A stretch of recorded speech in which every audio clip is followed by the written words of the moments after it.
Sunny had long lost the track of time, if it even existed in this furious abyss. The howling of the wind and the roar of harrowing thunderclaps had fused into a deafening cacophony, making his ears ring. His sight had been robbed by the boiling mist and the torrents of water. His lungs were on fire, and his muscles felt like they were on the verge of tearing. It wasn't easy to bring an ascend to such a sorry state through sheer physical hardship, but here he was.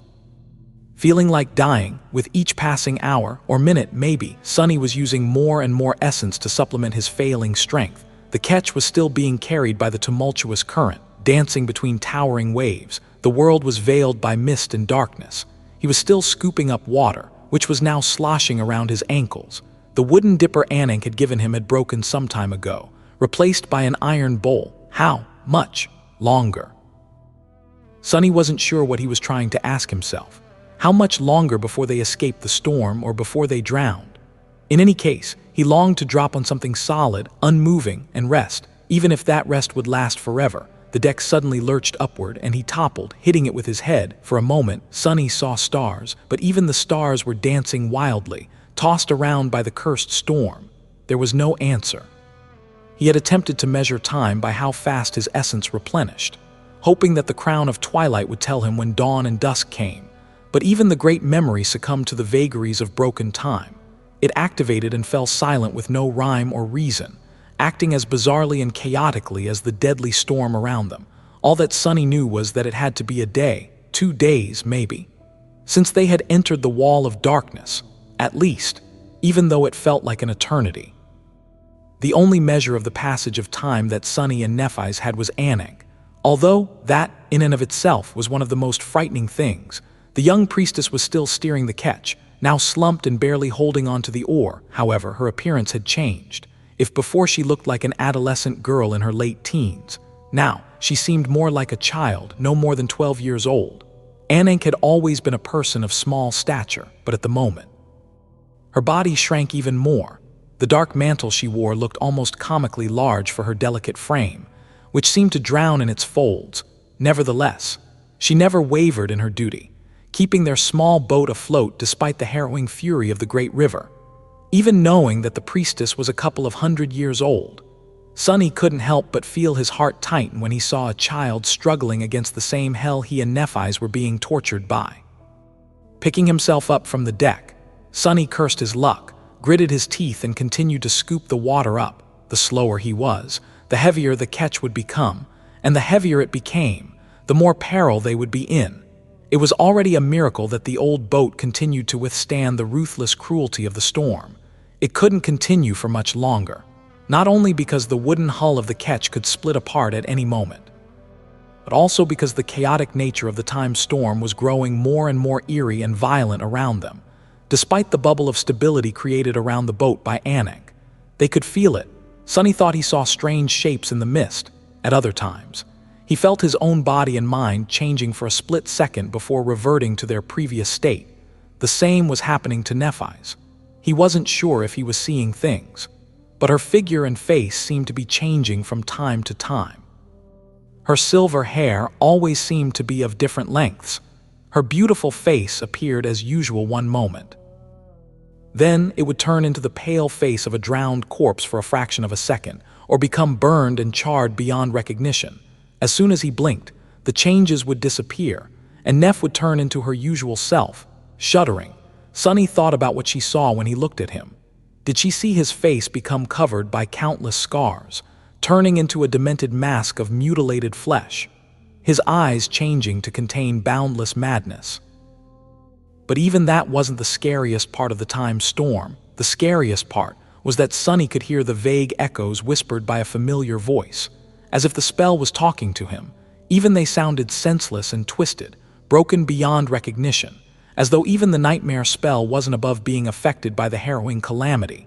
He had seen it rendered powerless only once before, in the Red Colosseum, which had been created by hope, according to Ananke. The time storms were echoes of the final battle between the demons and the gods. Was it such a surprise, then, that the authority of the nightmare spell was disrupted by them? After all, he had already known that its power wasn't absolute. pushing his exhausted body and struggling to withstand the relentless assault of the dreadful disaster. Sunny withstood a powerful blow of the hurricane wind and tossed another portion of water overboard. A sudden thought occurred to him in the midst of the infernal tempest, a thought that its power wasn't absolute. He froze for a moment, desperately trying to catch his breath. Was the nightmare spell weaver's attempt at creating an absolute law of their own? He was so stunned by that idea that it even seemed like the storm disappeared for a moment. It was as though the howling of the wind subsided, and a deafening silence surrounded him. "No," he asked, surprised by the silence. "What?" It really did disappear. Bright light suddenly pierced Sunny's eyes, and he hissed, covering them with a hand. The violent rocking of the deck subsided. As well, did we escape? Sunny lowered his hand and looked at the horizon. Then he tiredly fell onto the deck. In front of them was a vast expanse of perfectly still water. It wasn't just peaceful, it was actually unmoving.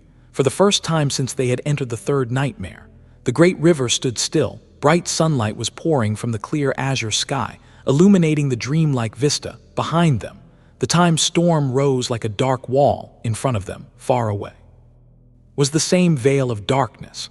It surrounded the vast circle of calm water like an ominous barrier, seething with rage. The circle of calm water itself, meanwhile, was like a flawlessly flat mirror. It shone with reflected sunlight, making it seem as though they were drifting on the surface of a radiant star. Sunny closed his eyes, then covered his face with both hands. Instead, they only reached the eye of the storm, and Sunny said, "No, we didn't escape anything."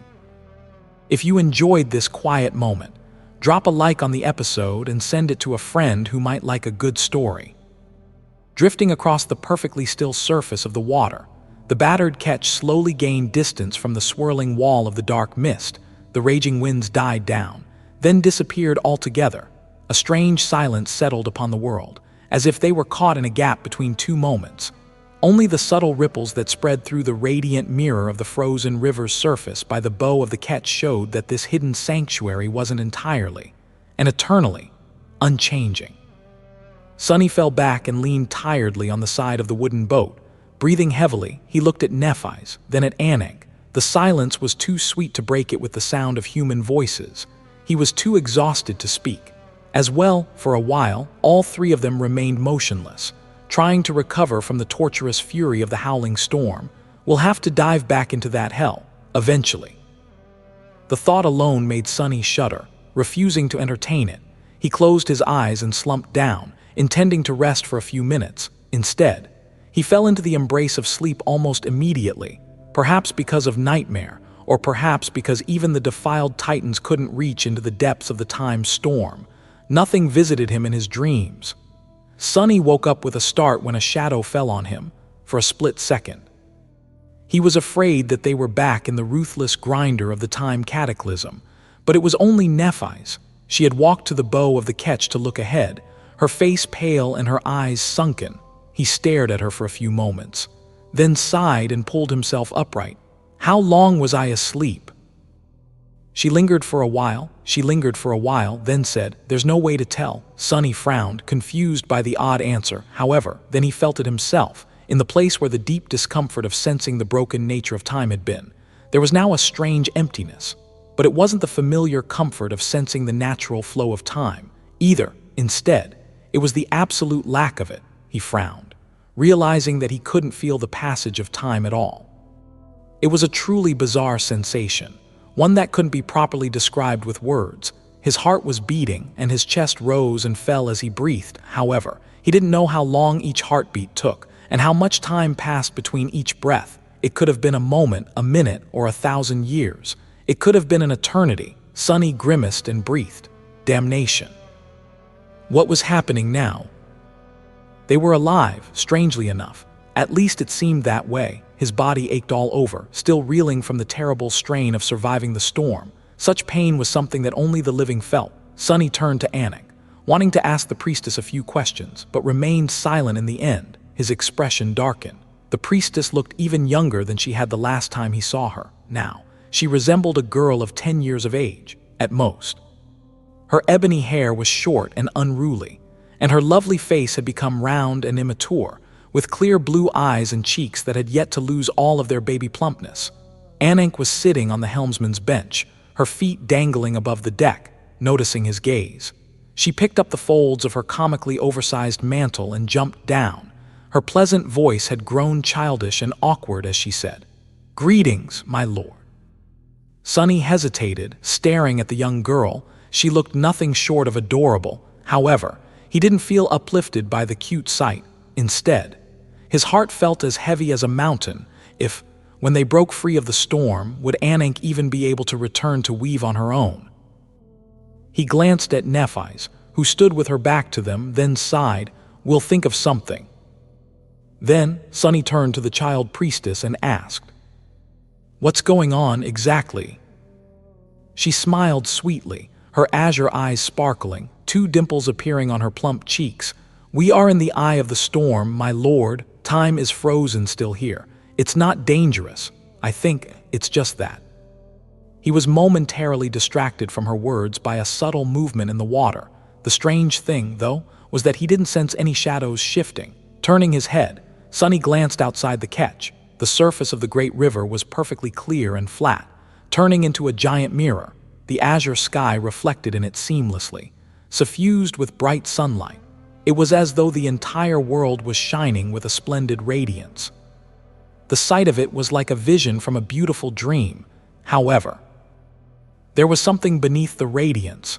Sunny heard Ananke end the sentence as he peered through the light, saying that they shouldn't look at the water. Her warning came a split second too late.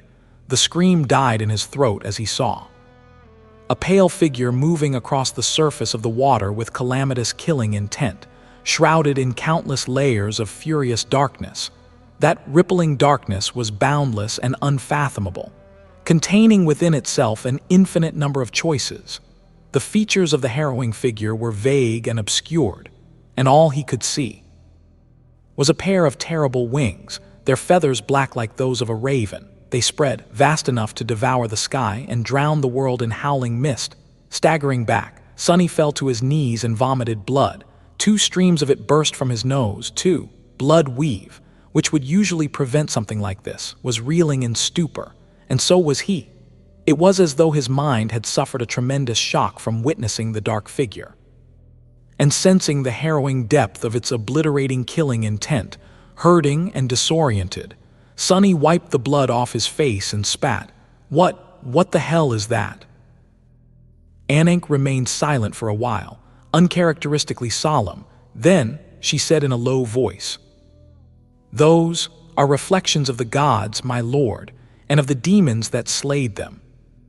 Sunny wiped the blood off his lips and remained motionless for a while, staring at the wooden deck. There was an irate expression on his face, and when he threw a furtive glance to the side, his body trembled slightly. He muttered, "That's great. The reflections of the gods and demons." It made sense, in the senseless kind of way that seemed to be prevalent here in the tomb of Ariel. The time storms were echoes of the final battles between the demons and the gods. They had been created when the aftershocks of those unimaginable clashes reached the great river through the titanic walls of the Black Pyramid. So, it wasn't that unusual that there were reflections of the awesome deities still remaining in the eye of the storm, where time was frozen still, whose figure had Sunny witnessed just now. Nephis, it seemed, also wanted to know, "What did you see?" Her voice sounded nonchalant, but he could tell that she was curious. Sunny groaned and sat down, then summoned the endless spring to take a sip of water, washing the taste of blood off his tongue. He lingered for a moment and said in a somber tone, "I think I just saw Nether in full war mode, going all out." The harrowing figure, which was shrouded in darkness, Sunny wasn't certain, but he felt that it was the prince of the underworld, Nether, the demon of destiny himself. After all, he was also the demon of choice, and that was what Sunny had sensed within the boundless expanse of rippling darkness, an infinite amount of choices. True darkness also originated from the mists of the Hollow Mountains, where Nether's domain lay. Sunny cursed. Curse it. Sunny had seen a demon before. However, he hadn't been reduced to such a sorry state after meeting Hope face to face. Why was gazing upon the prince of the underworld so different? I guess it wasn't seeing him. It was feeling an echo of his killing intent. Nether's murderous will was so terrifying that simply looking at his reflection almost killed Sunny, and that was considering that he was an ascended tyrant. 2. If a mundane person had glimpsed the visage of the infuriated demon, they would have probably dropped dead at the spot. Simple as that, scary. Sunny turned to Nephis and smiled weakly. Neph, remind me to never get on the bad side of a deity. She raised an eyebrow slightly, giving him a dubious look, ignoring his request. Nephis shook her head and asked, "What's that supposed to mean?" So what did he look like? The demon of destiny. She had spent her second nightmare in the underworld, so she must have been dying to know. Sunny remained silent for a moment. Eventually, he shrugged. "I've no idea. I only saw a pair of raven wings and a figure moving within a shroud of terrifying darkness. That was pretty much it. But it was also enough to almost make me pass out, so." He looked at Ananke and asked, "Are all gods and demons reflected in these waters?" The child priestess seemed unsure. "I don't know, my lord. Perhaps they're all except Weaver, who didn't participate in the Doom War, War God, Sun God, Beast God, Storm God, Heart God, and Shadow God. Their reflections should be here. The same goes for the demons. The demon of desire, the demon of dread, the demon of choice, the demon of imagination, and the demon of repose. And the sixth one, I seem to be forgetting her title." Ananke's childish voice grew quiet with embarrassment, and then ceased completely. Sunny stared at her for a few moments. "Right, the sixth one should be Oblivion. Oblivion is a she." Then, he knew the titles of all 7 demons now, didn't he? Weaver, the demon of fate, the oldest of the 7, Hope, the demon of desire, although she was also often called Desire, the demon of hope, which wasn't confusing at all. Then there was Ariel, the demon of dread, and the demon of oblivion, whose name had been forgotten by all. Nether, the demon of destiny, or choice, was the youngest. The last 2 he had never heard of before. The demon of imagination and the demon of repose. Weird. Their titles didn't sound particularly demonic at all. He had expected something disastrous and terrifying, like the demon of strife or the demon of frenzy. The demons had been feared above all other lesser deities. After all, and perhaps even more than the gods, the word for imagination could also be translated as illusion, vision, or sight. The word for repose could also be translated as renewal, rejuvenation, and restoration. What was so frightening about these things? Well, imagination can indeed be scary, I guess. I can also imagine how ceaseless renewal might end up becoming a nightmare, sort of. Nevertheless, the 2 demons were a complete mystery to him. To be honest, all 7 demons were a mystery, as were all 6 gods. If only there was a place where I could learn a bit about each of them, including how they looked and fought. Right. Sunny glanced at the radiant water, suddenly consumed not only by dread, but also by burning curiosity. It was all right here, one look away. Shuddering, Sunny forced himself to turn away. He was in the tomb of Ariel, of all places, a titanic pyramid built to bury the truths that even one of these ineffable beings hadn't been able to bear, and where the knowledge of those truths gave birth to the defilement. Ananke asked, "What are you doing, fool?" If Sunny failed to understand that not all truths were meant to be learned in such a place, then he really didn't deserve to be alive. Why wasn't there a demon of curiosity? Curiosity was a much more terrifying thing than imagination and repose. As far as he was concerned, looking at the embarrassed Ananke, he sighed and shook his head, saying, "Ah, what a disappointment. The 6th demon is Oblivion. Don't worry, it's her nature to be easily forgotten. You already did well by remembering that there was one more of them. Really." The child priestess hesitated for a while, then nodded with a smile and said, "Right. Thank you, my lord." Trying not to look too closely at the surface of the water, Sunny turned away and peered into the distance, where the dark wall of the time storm towered like a boundary of the world. His expression dulled. The moment of respite in the eye of the storm was welcome and unexpected, but it was also doomed to be brief. Soon, they would have to challenge the fury of the unnatural cataclysm once again. The thought made him shudder. It was peaceful in the eye of the storm, if a little bit eerie. The strange lack of the sensation of time had been uncomfortable at first, but Sunny quickly found himself forgetting that time had ever existed at all. The view of the azure sky reflecting on the perfectly calm water was beautiful and tranquil. The silence was like a lullaby, making him feel at ease. Sunny hadn't felt such peace in a long, long while. There was no need to hurry, and no possibility to do so anyway, without telling how long their actions took. They couldn't know whether they were being slow or swift either. So, it was fine to just let go and remain still for a bit, enjoying the serene stillness of the world. Which was why Sunny soon found himself feeling cold dread, not "this isn't good." It was just too easy to be lulled into inaction in this strange and frozen place. At some point, Sunny realized that he didn't know how long he had remained sitting with his back against the side of the ketch, without a thought in his head. His eyes widened slightly. If they weren't careful, would they end up frozen forever in the ice storm, too, just like everything else was frozen in this tranquil haven? Shuddering, he turned to Ananke and asked, "How long has it been since we reached this place?" She helplessly shook her small head and said, "I don't know, my lord." He hesitated. "How long before we dive back into the storm, then?" The child priestess peered into the distance. Her large blue eyes darkened somewhat. Nevertheless, she said resolutely, "We'll leave as soon as possible. Time might be frozen here, but it still flows outside. It's better not to linger, otherwise. Fallen grace might already be destroyed when we finally escape the disaster, and I would have failed in my task." Sunny let out a relieved sigh and said, "Right, it's not too bad." They hadn't been caught in the trap of frozen time yet. Ananke was proof. She had grown a bit younger after they had entered the eye of the storm, meaning that the circle of tranquil water was moving in relation to the unceasing current of the great river, since he hadn't turned even younger yet. They couldn't have been idling in the serene silence for too long. She was like their anchor in this beautiful and insidiously dreadful place. Thank the gods. Sunny suddenly wanted to laugh.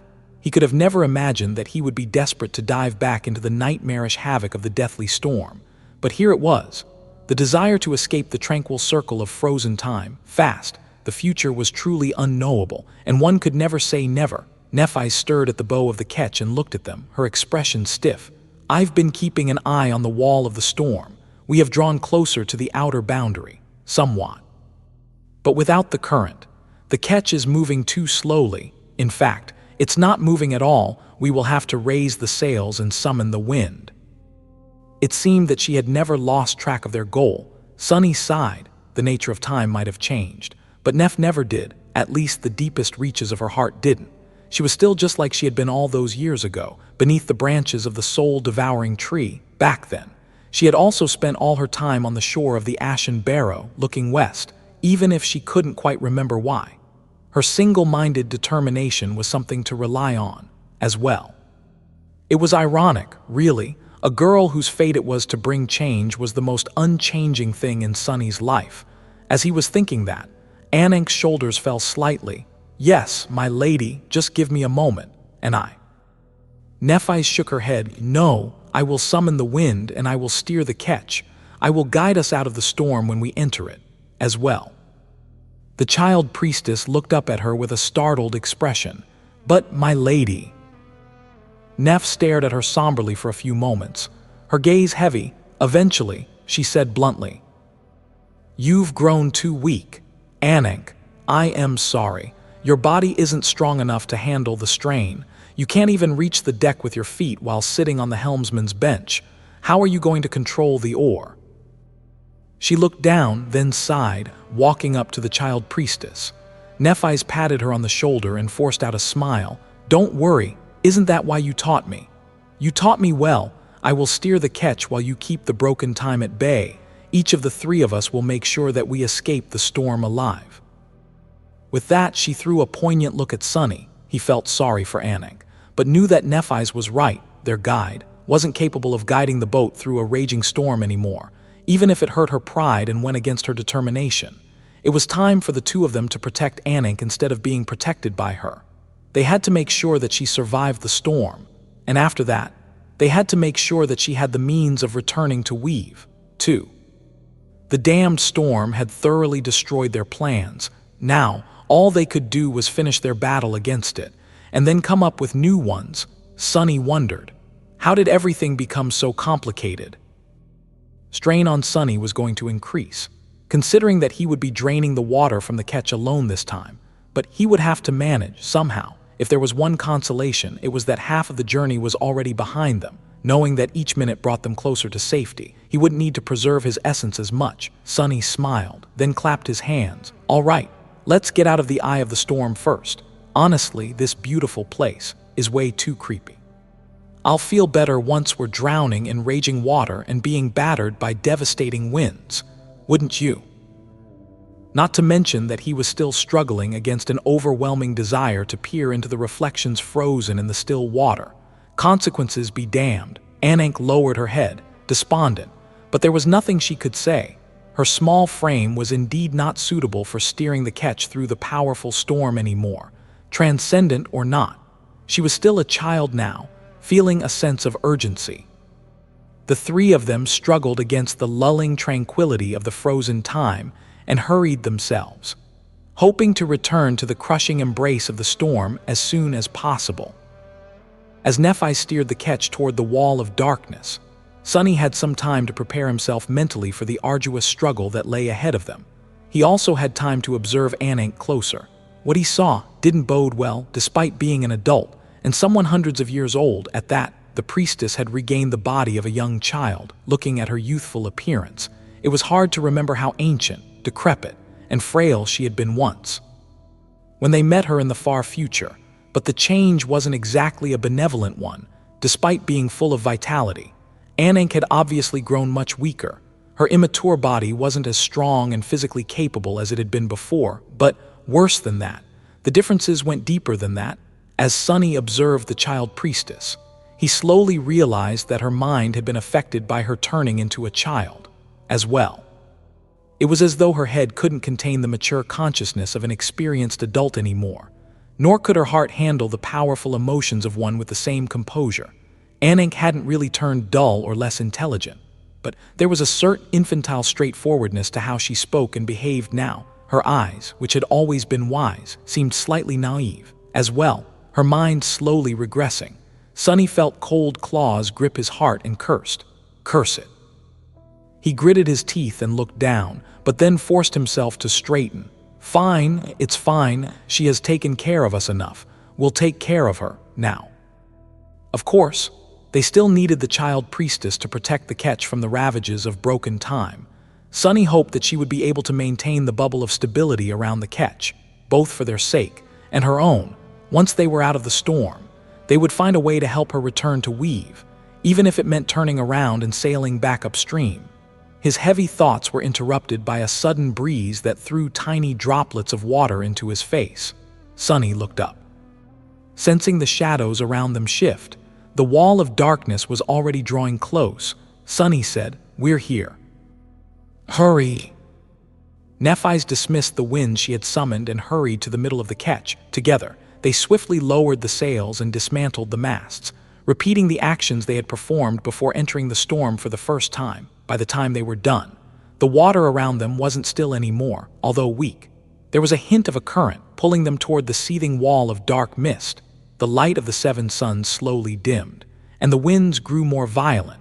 Sunny grimaced, sensing the bizarre transition from the absence of time to the unnerving mess of it being broken and volatile. Despite his worries, the child priestess performed her task just as flawlessly as she had before, submitting to her will.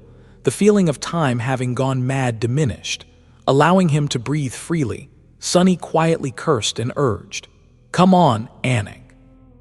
The nauseating feeling of fundamental wrongness in the world was still there, but bearable. Sunny quietly cursed, "Arg, I haven't missed that sensation." The current was growing faster and faster, the still surface of the water becoming restless. Finally, waves appeared, small and weak at first, then chaotic and powerful, standing at the stern of the ketch. Nephis steered it with an iron hand. Sparks of white flame danced in her eyes, refusing to be devoured by the encroaching darkness. The darkness swallowed the world once again. the tranquil silence was torn apart, replaced by the furious howling of the wind. The deck of the ketch jerked. Mounting a tall wave, a thunderous thunderclap shook the world. Sunny muttered, "Here we go." Looking into the nightmarish abyss of the storm, Sunny found Ananke's shoulder and pulled her closer to him so that she wouldn't be thrown overboard by the violent waves. He shouted, "This is it, the last hurdle." Looking down, he hesitated for a few moments and then smiled. "Don't worry, it'll be fine. I once rode a saint into the depths of the ocean to fight a corrupted terror, you know. That was way scarier than this." Ananke stared at him with her large azure eyes and then nodded and said, "Yes, my lord." Sunny grinned, then picked up the iron bowl and prepared to scoop up as much water as he could. "Granted, I only survived fighting the Sibyl of the fallen grace by luck, and now I need to survive this storm, somehow, to meet her again. What a ridiculous turn of events, really." It was indeed a bit ridiculous. However, Sunny didn't feel like laughing. The storm swallowed them like a giant beast. The ketch flew on the raging current, dwarfed by towering waves. The swirling mist enveloped the world, making it seem as though nothing except for the terrible disaster remained within the tomb of Ariel. The insidious tranquility of the eye of the storm seemed as though it had never existed. They had left its shelter, as well as the reflections of the gods and the demons. Behind, Sunny would have felt regret at the missed opportunity to learn divine secrets. But he had no time to think about such things. Bending down, he scooped up the first portion of water and tossed it back into the mist. His body didn't ache. For now, his reserves of essence weren't empty. For now, his mind wasn't numbed by the sickening feeling of time breaking apart. For now, all these torments would come soon. And then, hopefully, he would leave them behind as well. To make space for some new horrors, without a doubt, but one day, at the end of it all, a bright future awaited him, maybe. For now, however, what lay ahead was the past. Sunny had to travel far into the past, meet dusk of the fallen grace, find the members of the cohort, and conquer this damned nightmare, shielding his face from the devastating blow of the wind. He gritted his teeth and said, "Ah, really now?" They were braving a storm of broken time in the company of a 200-year-old child, who was a priestess of the nightmare spell. Sunny chuckled. "No one is going to believe this crap." The time storm seemed even more violent the second time around. The deafening howling of the wind had grown deeper and louder, sounding more like a monstrous roar now. It was as if an enormous beast was struggling to break free of its chains somewhere below the waves, its voice reverberating across the entire world and shaking the heavens. The sky itself seemed like it had been torn asunder and collapsed. A flood of boiling mist poured through its broken dam, devouring the seething surface of the great river. The tiny speck of the wooden ketch flew through the howling abyss, surrounded by frenzied darkness. Sometimes, a thunderous crack would drown out the fury of the storm, as if the pillars of the world were fracturing and crumbling apart. Then, a blinding flash of lightning would momentarily illuminate the turbulent expanse of dark water, hidden by the mist. Colossal waves rose and fell like black mountains, carrying with them an obliterating weight. And those were only the outward manifestations of the harrowing storm. Sunny didn't know what kind of destructive forces were clashing in the depths of the river below the ketch, but he could feel the nature of time turning more and more twisted around them, even protected by Ananke. He could feel his body and mind twist and crack with it. He groaned. Arg. He failed to contend with the furious power of the wild current and was sent tumbling, colliding with the side of the ketch, blinded by pain and ignoring it. Sunny reached out and caught the child priestess before she was washed overboard. The ropes connecting them to the ketch became entangled, but it was the least of his problems right now. The wooden boat was creaking and groaning around them, seemingly on the verge of breaking apart. Nephis had firmly planted herself at the stern, holding onto the steering oar with all her might. White flames were dancing in her eyes, and soft radiance rose from her skin, made vague and unclear by the veil of mist. The ketch was falling from a towering wave, and Sunny felt weightless for a moment. His body was actually separated from the deck, drifting upward. He had to activate the feather of truth and make himself heavier in order to not be tossed into the air, placing himself between the wooden deck and Ananke. Sunny gritted his teeth. A moment later, the crushing impact of the fall came, knocking the wind out of him. Hurt, suffocating, he whispered a quiet curse. The ketch was filling up with water. How was he supposed to drain it if he couldn't even remain standing? They had done well up until now. It was impossible to tell how long their dreadful journey through the storm had lasted, but judging by how tired and battered his body was, it couldn't have been a small amount of time. Despite that, there was no sign of the furious disaster growing any weaker. In fact, it was only becoming more violent and dire, and now, his strength was failing him. I can't resist it with just my body anymore. Sunny knew that he had to conserve his essence as much as possible, yet the situation had become too desperate. Even if it was too soon, there was no other choice but to burn the bridges and open the floodgates, hoping that the storm would subside sooner than his reserves ran dry. If not, "It's going to be all right, Ananke. We'll just have to hold on for a little bit more." His whisper was too quiet for the child priestess to hear through the deafening roaring of the storm, but it made him feel stronger. Pushing himself off the deck, Sunny threw a somber glance at Nephis. Changing Star was standing at the stern of a ketch like a beautiful statue, surrounded by a white halo. Her slender figure, silhouetted by the fluttering fabric of the windswept tunic, was the only source of light in the ocean of seething darkness. Her face was pale and motionless.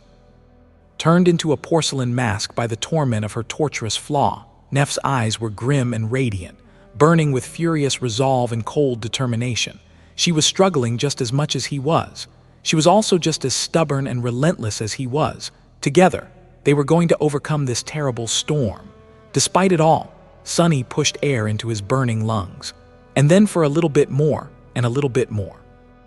Sparks of light ignited in the mist around him, coalescing into several memories. First, a serpentine crown of black metal appeared on his head. Then, a flute carved out of emerald bone appeared in his hand. Sunny took a deep breath and activated the royal promise enchantment of the Crown of Twilight. Immediately, he felt a subtle connection form between him and the seething waters of the great river. That connection was weak and insignificant, but it was strong enough for his goals, commanding the water like he did shadows. Sunny willed it to move. The foaming water that filled the insides of the ketch, already reaching above his shins, suddenly stirred, flowing in reverse. It tentatively crawled up the sides of the boat and spilled into the turbulent darkness beyond. 1 second passed, then another. A few heartbeats later, the remaining water was already not as deep as it had been before.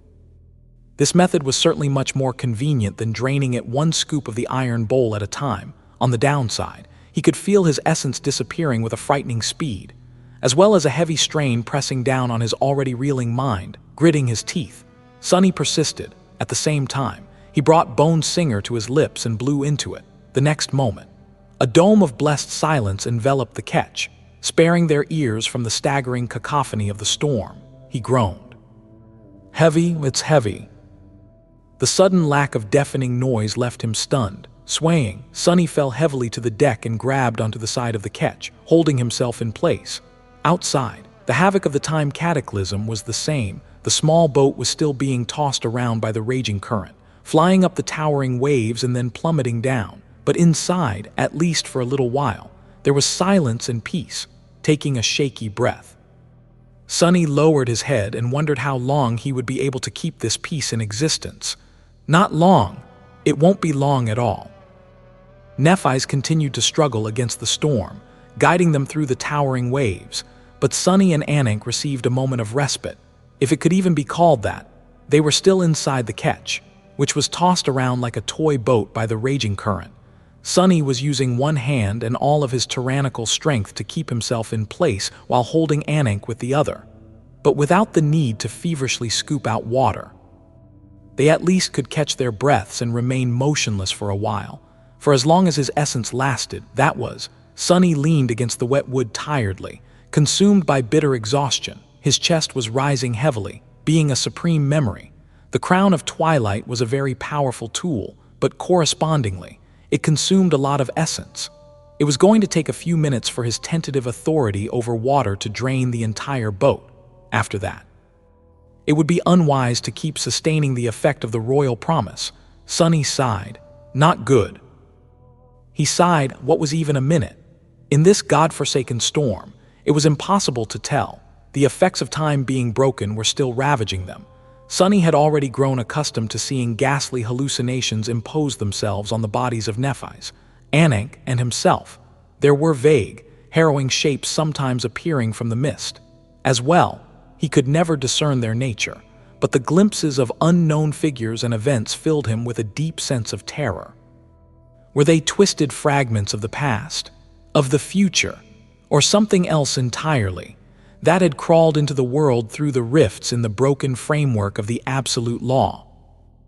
He didn't know and didn't wish to know, he wondered. Perhaps this is how Cassie feels. There were shadows as well. They were just as twisted and perverse as the rest of things within the time storm. He had already limited the range of his shadow sense as much as it was possible, but he could still feel them, the chilling wrongness of them, and couldn't help but shudder. Sunny felt grim and hopeless. At that moment, a childish voice distracted him from his dark thoughts. My lord. He stirred and looked down at the small figure of the child priestess. Ananke had grown even younger. Now she looked like a girl of maybe 7 years of age, tired and afraid. Her mind must have regressed further, too. She was still maintaining the bubble of stability around the ketch, but it felt weaker. She looked more like an actual child than a wise saint trapped in the body of one. As well, Sunny forced out a weak smile and asked, trying to keep his tone soft, "What's it?" Ananke lingered for a while, seemingly embarrassed. Eventually, though, she whispered in a small voice, "I am scared." Those words, they cut Sunny like a knife.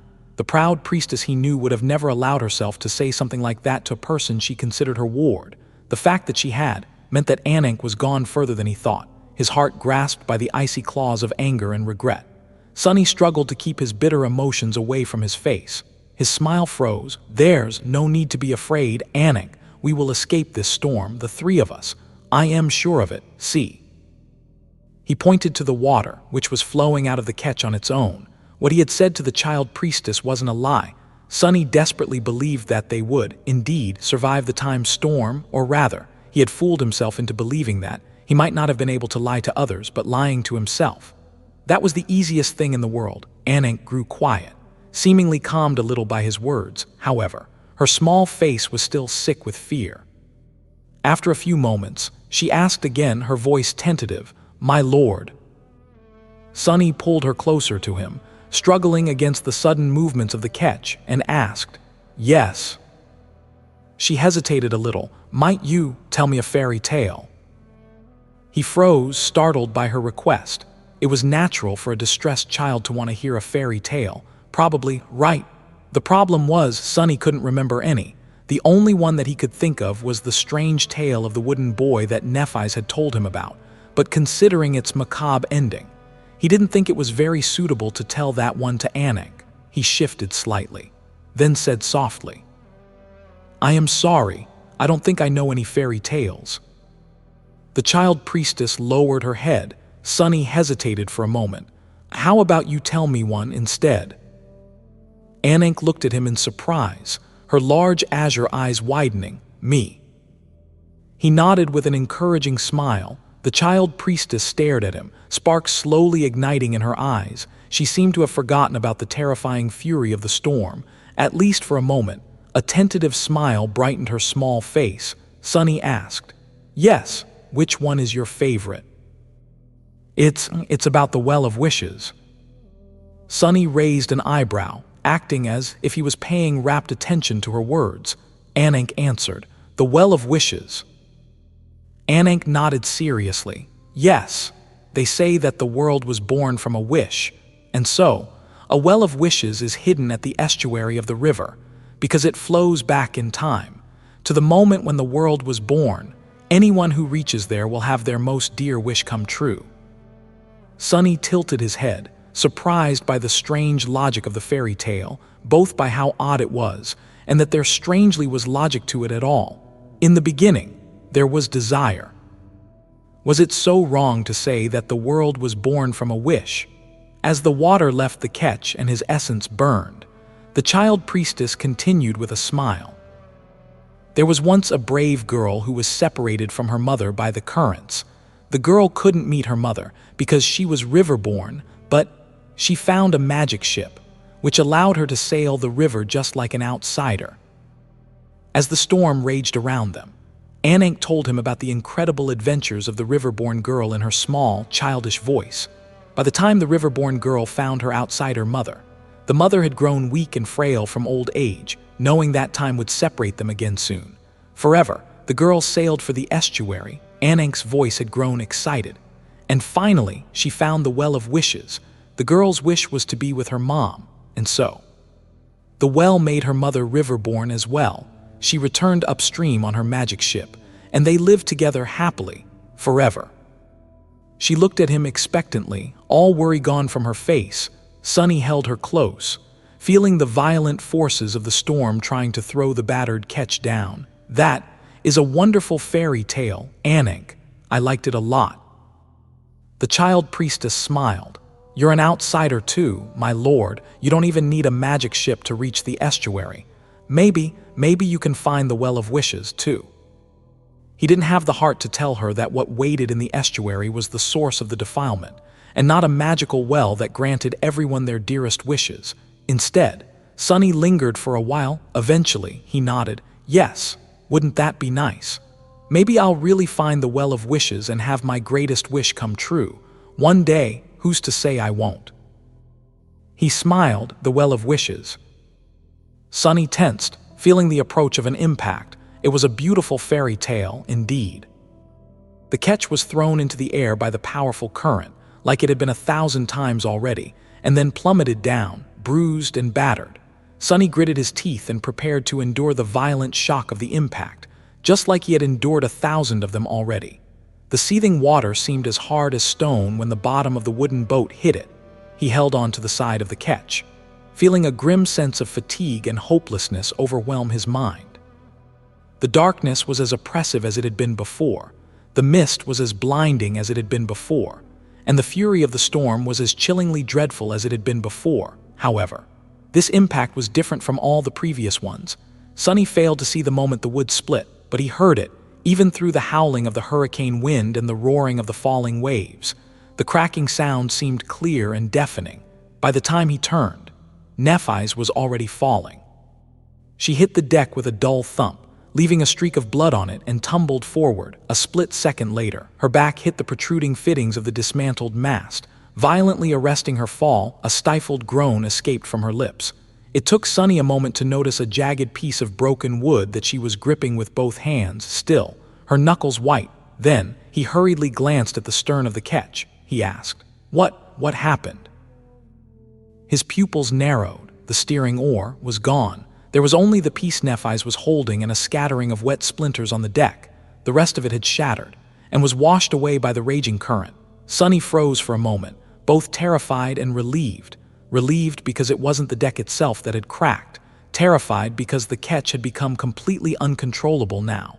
The next wave was already approaching, and with no one to steer the boat to face it directly. It was going to hit them from the side, which meant that the ketch would most likely roll, even if it didn't immediately. There would be the next wave, and the next, and the next, and 1,000 more after that.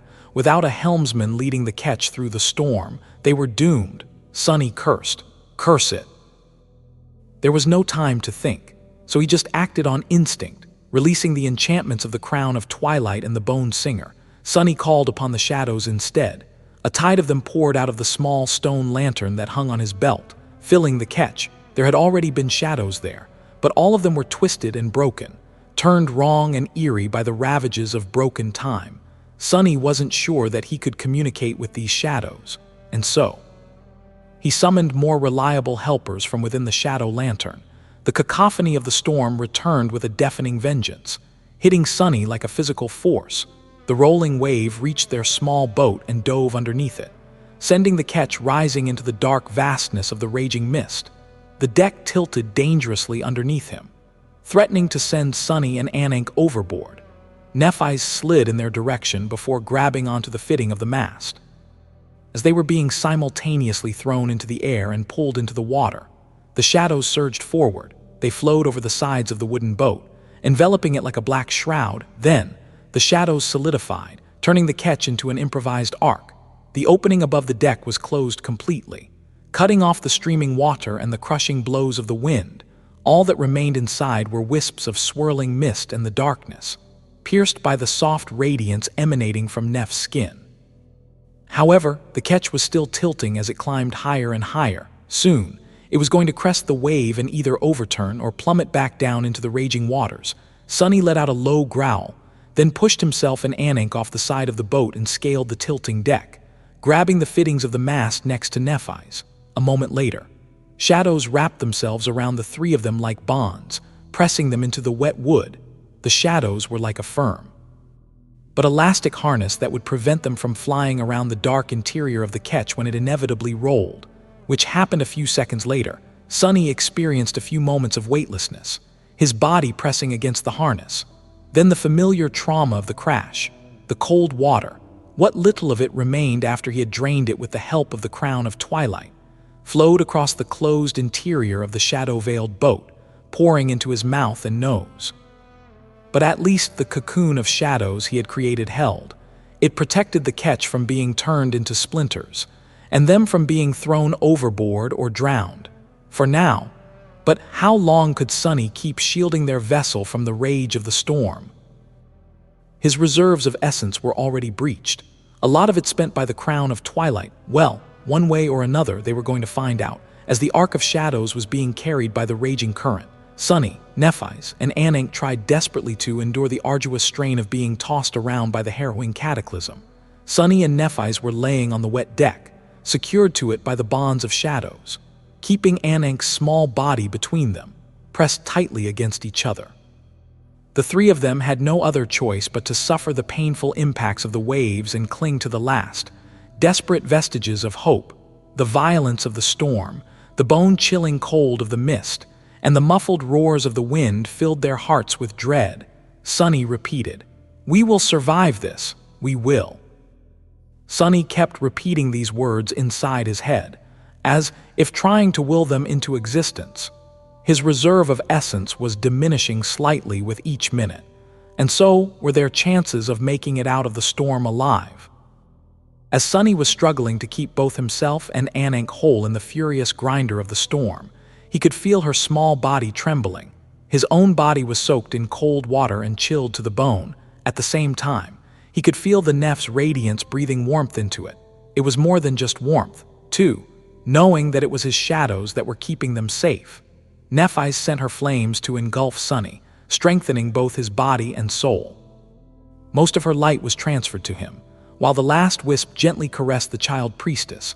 As the white flame surrounded Ananke, the numerous scrapes and bruises covering her small figure instantly healed. She seemed to relax a little. Nephis herself, though, was left devoid of any protection. The two of them were very close, their arms wrapped around each other, with only the trembling child between them, resting his head on the wet wood of the deck. Sunny silently looked into Neph's eyes. They were lightless and tired, numbed by torment and pain. There was nothing to say, there was nothing to do either. The three of them just had to suffer, endure, and pray that Sunny's essence lasted longer than the storm did. It was more easily said than done. The shadow arc was being shaken and tossed around by the raging elements like a ball. Even though the harness he had created held them in place, it was still a torturous experience. Sunny had to strain all his muscles to lessen the shock of the terrible impacts, holding on to the mast fittings with all his might. That task wasn't in any way easier than the draining and laborious process of scooping up water with an iron bowl. In fact, it was much harder because he couldn't even stand. He had to protect Ananke as well. Being lost in the depths of a cataclysmic storm wasn't much different from the few moments of destructive havoc he had experienced when the explosives beneath Falcon Scott were detonated. Only, this time, the havoc was going to last much longer, hours, most likely, or even days. Not that these words held any meaning anymore. The volatile currents of broken time that surrounded them were only growing more wild and unstable. Sunny could feel their sickening influence through the protective bubble that Ananke was still maintaining around the ketch. His thoughts had become tangled, and it was hard to maintain focus. But he had to keep the manifested shadows intact, continuously willing their shapes into existence and repairing any damage done to the improvised ark. If Sunny lost concentration, all three of them were going to die. Come on, we have already reached so far. Just a little bit more. Just a little. It was just that he struggled to remain concentrated more and more. The ravages of broken time were growing fiercer, but the protections conjured by Ananke were growing weaker. Soon, Sunny found himself unable to tell when was before and when was after. All that remained was the current moment, the pain in his battered body, the cold mist that stuck to his skin, the warmth of Neph's flame burning softly in the depths of his being, and the tactile sensations of her and Ananke's bodies pressed against his own. All he could do was cling to these sensations, to his connection to the shadows, and find strength in their silent presence. I've to hold on, I've to. But then, slowly, even these feelings grew vague and chaotic. The storm of broken time invaded his mind completely, extinguishing Sunny's ability to be aware of the world. He was left in a torturous state that wasn't consciousness, but also not the merciful oblivion of losing it. Have to hold. And then the torture dissipated, as well. There was no time, there was no world, there was only the storm. A moment passed, or maybe an eternity, he didn't know, nor was he able to know. The world was swaying gently. Its swaying was like a lullaby. The world smelled of wet wood and emptiness. The world was dark. Sunny was lost comfortably in a sea of darkness. But then, bright sunlight shone through his eyelids, painting the darkness red. Sunlight. Torn from the embrace of comfort by sudden panic, Sunny opened his eyes and sat up with a start. No, no, no. His aching body screamed from the sudden motion. His first thought was that his shadow barrier had dissipated. Otherwise, it wouldn't have let sunlight into the ketch, meaning that they were going to be drowned by the storm in a few moments. But then, Sunny froze. Why was there sunlight? How could there be in the roaring darkness of the storm? It was then that he finally saw the world.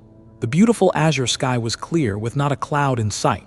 The 7 suns hung in its vast expanse, shining softly. The surface of the great river was calm and tranquil, its current as steady as it was supposed to be. The flowing water sparkled as it reflected the sunlight.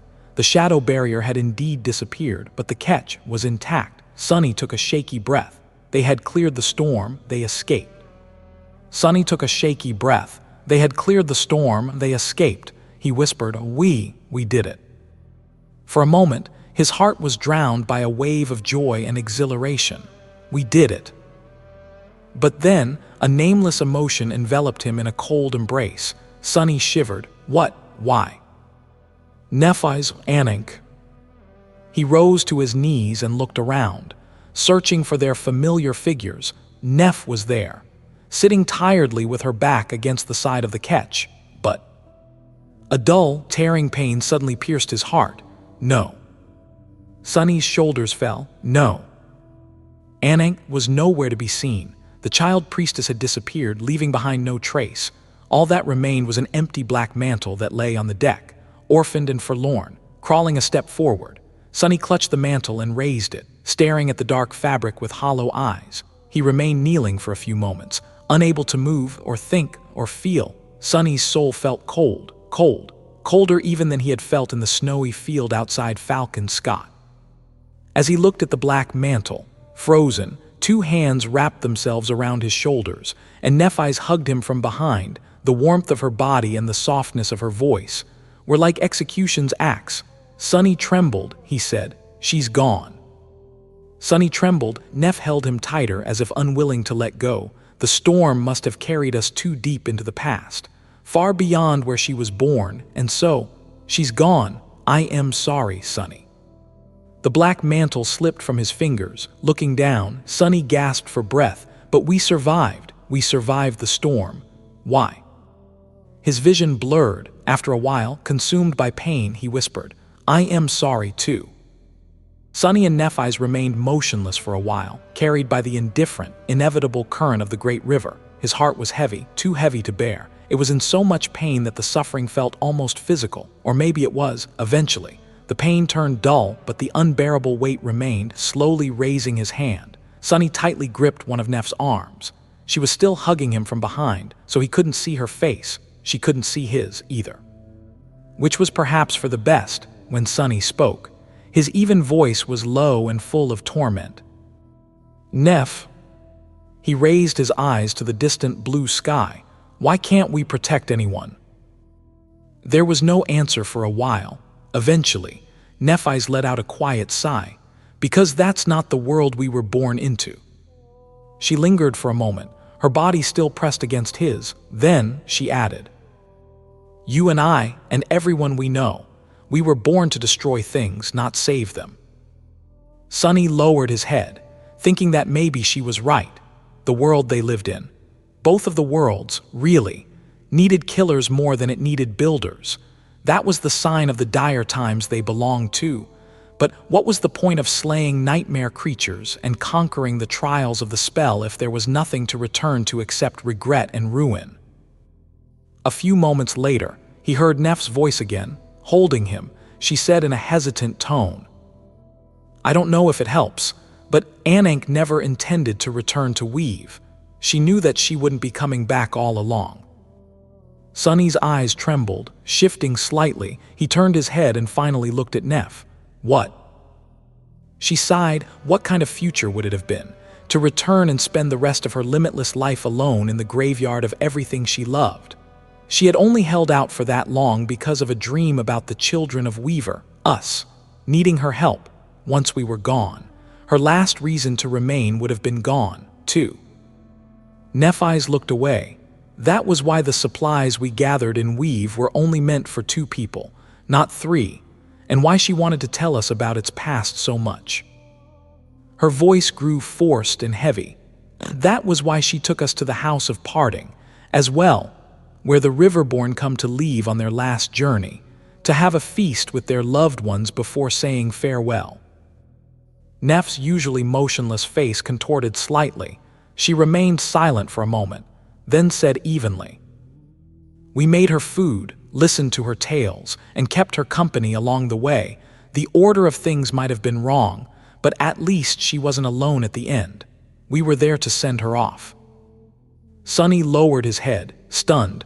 Why didn't he realize that all the things they had gathered in Weave were meant for the 2 of them and not Ananke herself? How could he not have noticed something so obvious? Sunny muttered, "The supplies." Perhaps it was because, deep down, Sunny had always known the hideous truth. He had just closed his eyes to it, not wanting to bear its weight, and found solace in convincing himself that they would think of something later, even though there was nothing they could do to change the bitter outcome. Ananke was gone. He stared at the wooden boards of the deck, trying uselessly to console himself. He told himself that the woman they knew wasn't the real Ananke. Of course, it didn't help.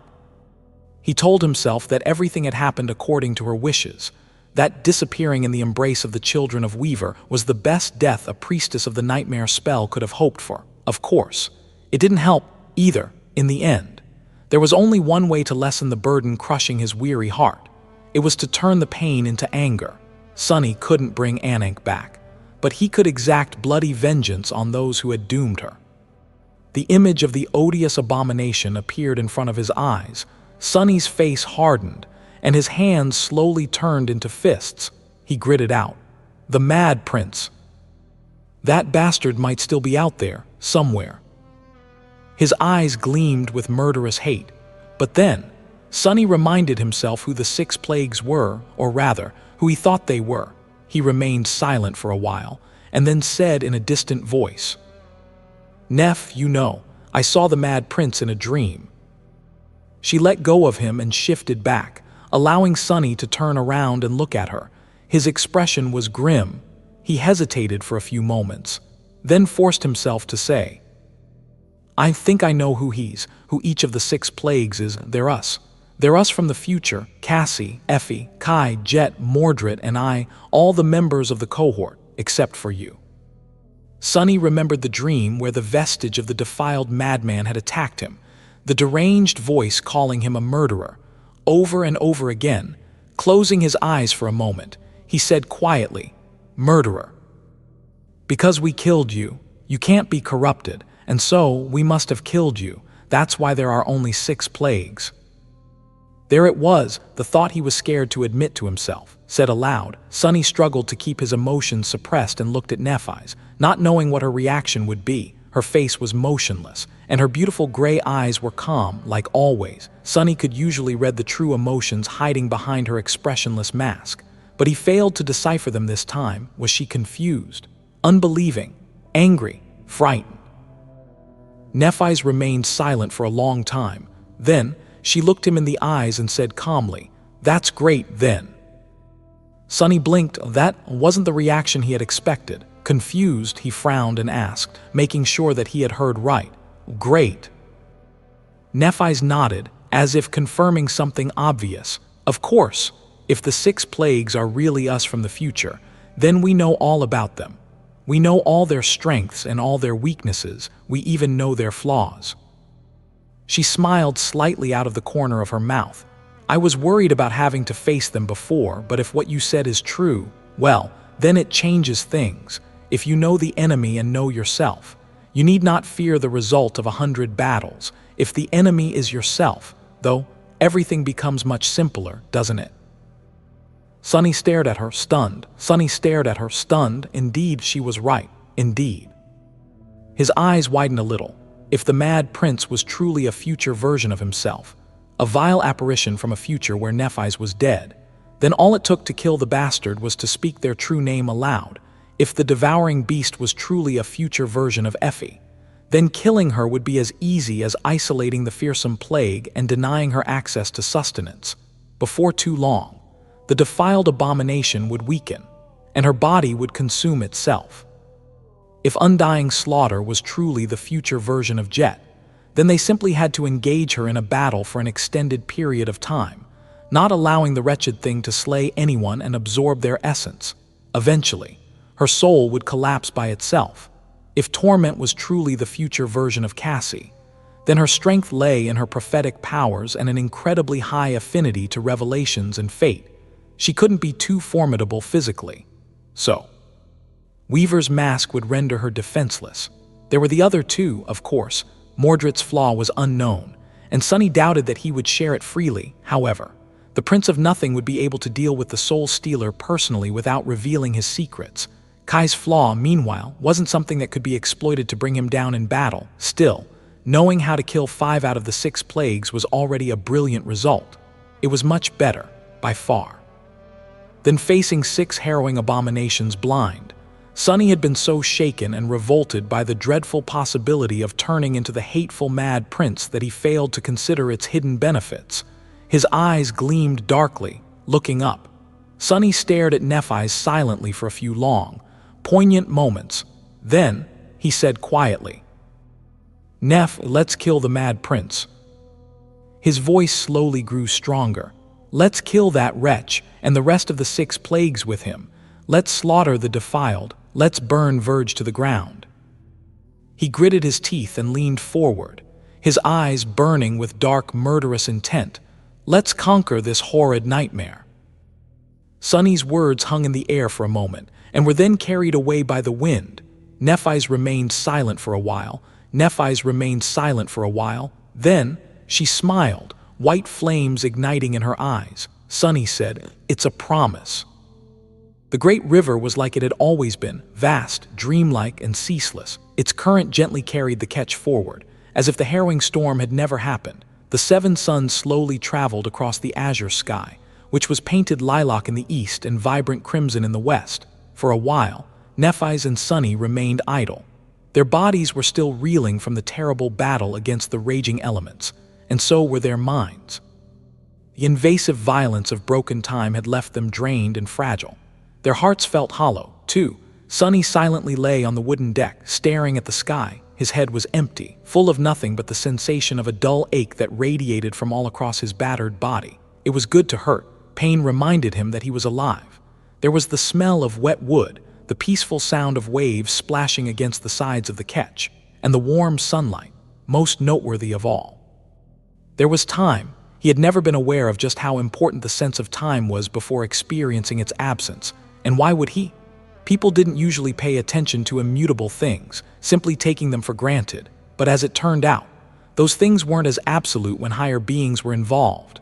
now that they had escaped the storm. The natural flow of time returned in all its glory, its reliable presence felt, reassuring. Time was at peace once again. Time flowed. Eventually, the dull ache permeating his body subsided. The pain in his heart grew duller. As well, new sensations took their place. Thirst, hunger, caution, determination. Sunny still felt numb, but his mind was slowly recovering. He lingered for a while longer, then sat up with a quiet sigh. The vista of the great river around them was exactly as before the storm, which posed a bit of a problem some time later. Sunny and Nephis were sitting at the bow of the ketch, looking soberly at several strange tools laying on the deck in front of them. One looked like a bronze astrolabe, another was akin to a sextant, and the third resembled a strange compass.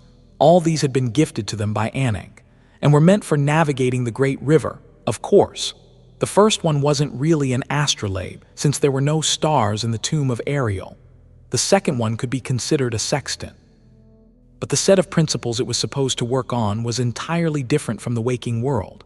The third one could indeed show direction, but it was between past, future, dawn and dusk instead of north, south, east, and west. Sunny and Nephis had learned a fair deal about how to use these tools, but not about why they worked. The great river wasn't a sphere like Earth was, and it didn't revolve around a star. Instead, 7 artificial suns revolved around the river. Nevertheless, there seemed to be some sort of curvature to it which neither of them could explain. It was all a mystery. Before, Ananke had been their navigator, but now that she was gone, Sunny and Nephis had to chart the course themselves. Hence, the somber expressions. Nephis sighed. It doesn't make sense, according to this. We are much further downstream than we were supposed to be, weeks worth of sailing away from the lower house. Sunny scratched the back of his head. There was still a current when we were inside the storm. Sure, it was wild and chaotic, but the water still flowed in a single direction, much faster than usual at that, so maybe the storm carried us all the way here. She frowned, but we didn't spend weeks inside it, did we? He hesitated, not knowing what to say. Time had been broken within the storm, so it was impossible to tell how long they had been fighting against it. It could have been days, or hours, or months, especially considering the insidious nature of the frozen time in the eye of the storm. Distance was equally hard to measure. They had to have been not too far from Weave Up until the point when Ananke's protections failed. After that, both Sunny and Nephis had been completely out of their minds for spell knew how long, losing all awareness of the world. He grimaced. I've no idea, but the fact remains. We are much further downstream than anticipated. So what? It's good news, really. It means that we are already halfway to Fallen Grace.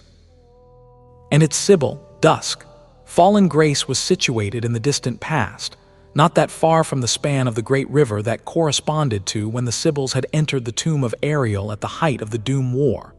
A long journey still awaited Sunny and Nephis if they wanted to reach the last human city, but half of it seemed to already be behind them, which was indeed a piece of great news. Since the battered ketch didn't look like it would be able to survive the perils of the great river for much longer, Nephis lingered for a while, then nodded. You're right. If everything goes well, we might reach our destination in a couple of weeks. Her face darkened. However, what are the chances that it'll? Even though this region of the great river should be safer than the one we come from, it's by no means safe. Without Ananke, they weren't going to be able to mask the presence of the ketch from the dwellers of the depths as efficiently. There were battles ahead of them, without a doubt, and while the abominations were supposed to be less powerful downstream, the chances of stumbling onto the defiled increased. Sunny looked at the wooden deck beneath him with a complicated expression. The ketch had endured a lot in the storm, too much, really. The fact that it was still in one piece spoke volumes about the craftsmanship of the person who had built it. But would it survive a clash with a frenzied nightmare creature? What about one after that, and one after that? His face turned grim. Nephis seemed to be thinking the same. They were both worried, he said. I don't think it'll. However, there was nothing they could do. Their only choice was to set sail and pray to the dead gods, full of somber apprehension. Sunny and Nephis got to work without delay. They raised the 2 masts back into position and fastened the sails to them. The steering oar was gone, so they fashioned a new one from the repair materials stored inside the covetous coffer, affixing it at the stern of the ketch with the help of one of Neph's memories. The Dark Shaper. Then she spoke the names taught to her by Ananke and summoned the winds. The ketch flew downstream once again, cutting the clear waters with its bow. Only now, there were 2 people inside of it instead of 3. Sunny's heart ached. The great river glistened as the 7 suns shone brightly on its vast expanse. Time slowly passed, the interior of the boat full of tense silence, while Nephis struggled to sustain the forward momentum of the ketch. Sunny stood at the bow and peered into the water, hoping to sense a potential attack before it was too late. However, they hadn't seen any nightmare creatures that day. Instead, they saw something that made both Sunny and Nephis freeze, paralyzed by shock, looking at the dark silhouette that appeared in the distance, floating aimlessly on the waves. They felt an eerie sense of rejection, as if the world surrounding them was nothing but a dream. Eventually, Sunny flinched and asked, his voice full of disbelief, What the hell is it doing here?" The small dot that had appeared in the distance slowly drew closer as the ketch approached it. Guided by Neph's firm hand, at some point, however, she silently released the names, allowing the boat to drift forward on its own. Her gaze was directed forward, a rare rattled expression apparent on her face. Sunny was no different, paralyzed by shock. Both of them froze after a few moments of stunned silence. He flinched and asked in a trembling voice. His mind was in turmoil, unable to process the truth of what they saw in front of them. A battered ship was floating listlessly on the waves. Its silhouette was beautiful and fluid, but there were ugly burn marks and terrible scars littering the graceful wooden hull of the damaged vessel. It looked like it had escaped from the depths of hell after a long and dreadful battle. It also looked completely empty, like a ghost ship abandoned by its crew. But what was truly inconceivable about the drifting ship was the sound of rustling leaves carried from its deck by the wind. Looking up, Sunny saw the mighty branches of a sublime tree that grew around the eerie vessel's mast. He knew this ship. He knew it too well. It was the Chain Breaker. The battered vessel in front of them was the ancient flagship of the Fire Hunters, which Noctis had won from them in a gamble. It was also the ship that Cassie and the Fire Keepers had restored to its former glory, and which Sunny named. Chain Breaker looked almost exactly the same as the last time Sunny had seen it, but also unfamiliar. Apart from the harrowing scars covering its hull, there were also other differences. The hull itself seemed different, with bands of dull metal reinforcing its graceful lines. He didn't recognize the fearsome shape of the ship's ram, either. The vessel looked much fiercer than the one from his memories, resembling an embattled warship more than it did a beautiful yacht. There were many discrepancies, but the most glaring one was the sacred tree itself. It was much taller and more robust than the one Cassie had nurtured, drowning the entire middle section of the ship in the shadow of its crown. Still, it was the Chain Breaker, was it? No, it couldn't be. It was inconceivable that the flying ship had somehow found its way into the tomb of Ariel. Sunny failed to understand how it could have appeared here. Seeing it felt simply too bizarre. Shaken, he tore his gaze away from the battered vessel and looked at Nephis. His mouth felt dry. She hesitated, just as rattled as he was. After a while, she shook her head. He asked, "How could it be here?" "I don't know. Maybe it's a different ship. The people who built the Chain Breaker could have created more than one vessel. Maybe." Both of them knew that the probability of that being the case was extremely low. Noctis had owned the flying ship for the better part of 1,000 years, and modified it extensively over the centuries. He had been the one who planted a tree from the sacred grove of Heart God on the ship's deck and created the enchantments that connected the two into a single whole. As well, how could there be another ship like that? Nephis took a deep breath. Or maybe Noctis had visited the tomb of Ariel at some point in time. If he did, then his ship would have been carried into the nightmare by the spell, just like Daemon of the Twilight Sea was, because the great river flows through time. She frowned. Does it look like how it had been when Noctis commanded it? It's different from how it's now. In the waking world, I mean. Her voice was full of doubt. Sunny frowned, then looked at the battered ship once more. After a while, he said with uncertainty, No, it doesn't look like either the past or the present version of Chain Breaker. It's different from both. After a short pause, he added, "Of course, I was with Noctis only at the very end of the 1,000 years he had spent in the Kingdom of Hope. The ship we traveled on might have looked different before. That guy, he surely rebuilt and modified it many times. The version we saw was only the last out of many." Was that the reason, then? The copy of the Chain Breaker was here because Noctis had visited the tomb of Ariel once upon a time, leaving an imprint for the spell to conjure back to life. If so, then where was the flamboyant sorcerer himself? Why was his ship drifting in the current of time, damaged and abandoned? That theory was the only one that made any kind of sense, but it was still tenuous at best. Sunny and Nephis looked at each other, both feeling a somber sense of unease. Eventually, he sighed, "There's actually a different, more pressing question." She nodded slowly. "What are the odds that in the endless vastness of the great river, we would blindly arrive at the exact spot where this ship is located?" The corner of Sunny's mouth twitched. Looking away, he remained silent for a while. His thoughts were grim. This situation smells, and it's a familiar smell, the stench of fate. He looked at the battered ship darkly. It can't be a coincidence. Just like Ananke finding us wasn't a coincidence. The person who had sent her a message through dreams must have intended for us to find the Chain Breaker. Sunny hesitated for a bit, and then added, "In fact, I am willing to bet that this is where the dream told her to point us." Both of them remained silent for a while, disturbed. Was it dusk, the sibyl of fallen grace? Who else could have predicted the future so precisely? Someone who can see the strings of fate far better than I can, that's for sure. Nephis threw one more glance at the battered ship, unnerved, then shook her head. "I guess we'll find out soon. For now, we were both worried about the ketch and during the journey to fallen grace, weren't we? Now there's a nearly indestructible ship in front of us, one that was built to endure a sea of divine flames, no less. It looks damaged, but since it hasn't sunk yet, the damage must not be too crippling." Sunny stared at her silently for a moment. "You want to climb aboard? Are you CR? Are you sure?" She met his gaze and shrugged. He remained silent for a bit. Then, Sunny chuckled wryly and looked away. She asked, "Why not?"